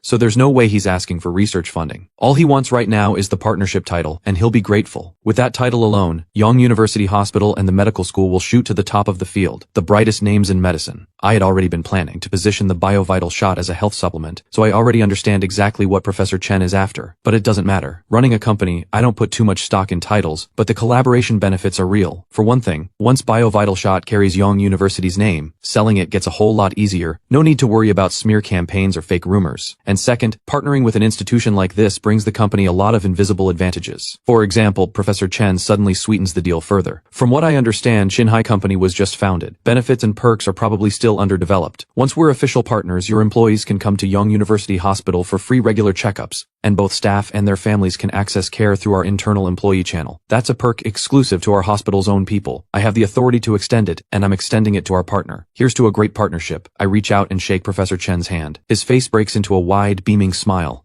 With both deals settled, I look over at Lily. She's standing beside the middle-aged man, looking every bit the composed young lady. That must be Owen. I step forward and shake his hand with a smile. Great to meet you, sir. Owen looks me up and down, his smile not quite reaching his eyes. Mr. Ethan, the pleasure is yours. After a whole night of chaos, you seem remarkably well rested. I take that as a grievance. I glance at Lily, fair enough. I got his daughter locked up for a night on charges of manufacturing a controlled substance. This man, clearly devoted to his daughter, must have been out of his mind with worry all night. I'm quick to step in. I'm so sorry, truly I didn't think it through. I should have sent Lily home before going to that dinner. Owen's expression softens noticeably. He pats my shoulder. Kids grow up. Late bloomer, good for you. I looked at the product. It's the real deal. Keep your feet on the ground and keep moving forward. The sky's the limit. I nod repeatedly and see everyone off. Outside the enforcement station, Zach and Buck are already in the car. I pull out my phone and call Big Ray. Hello? Big Ray's voice comes through, careful, cautious. It's me, I say deadpan. Old man, what was that? You invite me to dinner and it ends with me behind bars? Buddy, you're out? Big Ray is stunned. He thought it was the officers calling. How are you already out? I told all of you, it's not a controlled substance, it's a brand new product. I don't hide my irritation. Oh, Big Ray is silent for a long, awkward moment. A misunderstanding. I'm truly sorry. Truly. Here's what we do, buddy. Go rest. Tonight's on me. We'll get together again and I'll have Chief Liang personally serve you tea and apologize face to face. The tea serving can wait, I say, rolling my eyes. I'm not free anytime soon. The product is blowing up, what can I say? A member of the National Academy tracked me down and Yong University's medical school came knocking for a partnership too. Not happening for a while. Called you just to give you a heads up. I hang up. The whole thing was one massive blunder, all a misunderstanding. I'm not petty enough to hold a grudge over this. That whole group? Walking money bags. future lenders, every one of them. Maximizing returns, that's the goal. If they come to me with money, I'm certainly not turning it away. Thinking all this, I can't help but smile. Buck speaks up from the driver's seat. Boss, maybe call Director Norm too. Last night after they questioned us, the officers contacted him. After we got out, none of us knew what to say, so we never called. He's probably under a lot of pressure right now. A lot of pressure? Enormous. At that very moment, inside Director Norm's home, his eyes are red and raw. After a sleepless night, Director Norm has already tied a rope. Norm, don't do this! His wife wails, grabbing his arm. Director Norm covers his face with one hand, the other gripping the rope. This is on me. I let you all down. I got too ambitious. One wrong step and I've fallen off a cliff. It's all my fault. I never should have approved that loan. It was already bending the rules. I took every precaution I could think of, and never once imagined he'd go and cook up a new drug. $80 million and 50 tons a day. He's a monster. A lunatic. No wonder he wasn't satisfied with 10 million in profit. He had to take 80 million at high interest. I kept wondering, what business makes that kind of money? What business makes someone that confident? Turns out, drugs. And here I was thinking he was an idiot. Selling water of all things. Turns out I was the idiot all along. Don't, please don't, his wife sobs. We don't need anything. Let's just leave. Right now. As long as you're alive, nothing else matters. Stop trying to talk me down. Someone has to take the fall for this, and if it spills onto Preston, we're all finished. If I'm gone, you can still have a good life. This is how it has to be. I'm tired. Let it end. Director Norm squeezes his eyes shut. Then his phone on the floor starts ringing. His wife looks down. It's Preston, answer it. Director Norm scrambles to pick it up and connects the call. Director Norm, help me set up a meeting with Ethan. Preston's voice carries a note of wonder, a note of reflection. Ethan? How am I supposed to arrange that? That guy's still locked up, probably about to be executed. Wait. Director Norm suddenly catches himself. Right. Ethan is about to die. Preston must be subtly telling him to follow Ethan to the grave. I understand. Director Norm lets out a long sigh, his voice hollow with despair. Preston, I only ask one thing. Please look after my wife and kids. Nothing lavish, just keep them safe. What are you talking about? Preston is completely baffled. Why does this man sound like he's saying his last goodbye?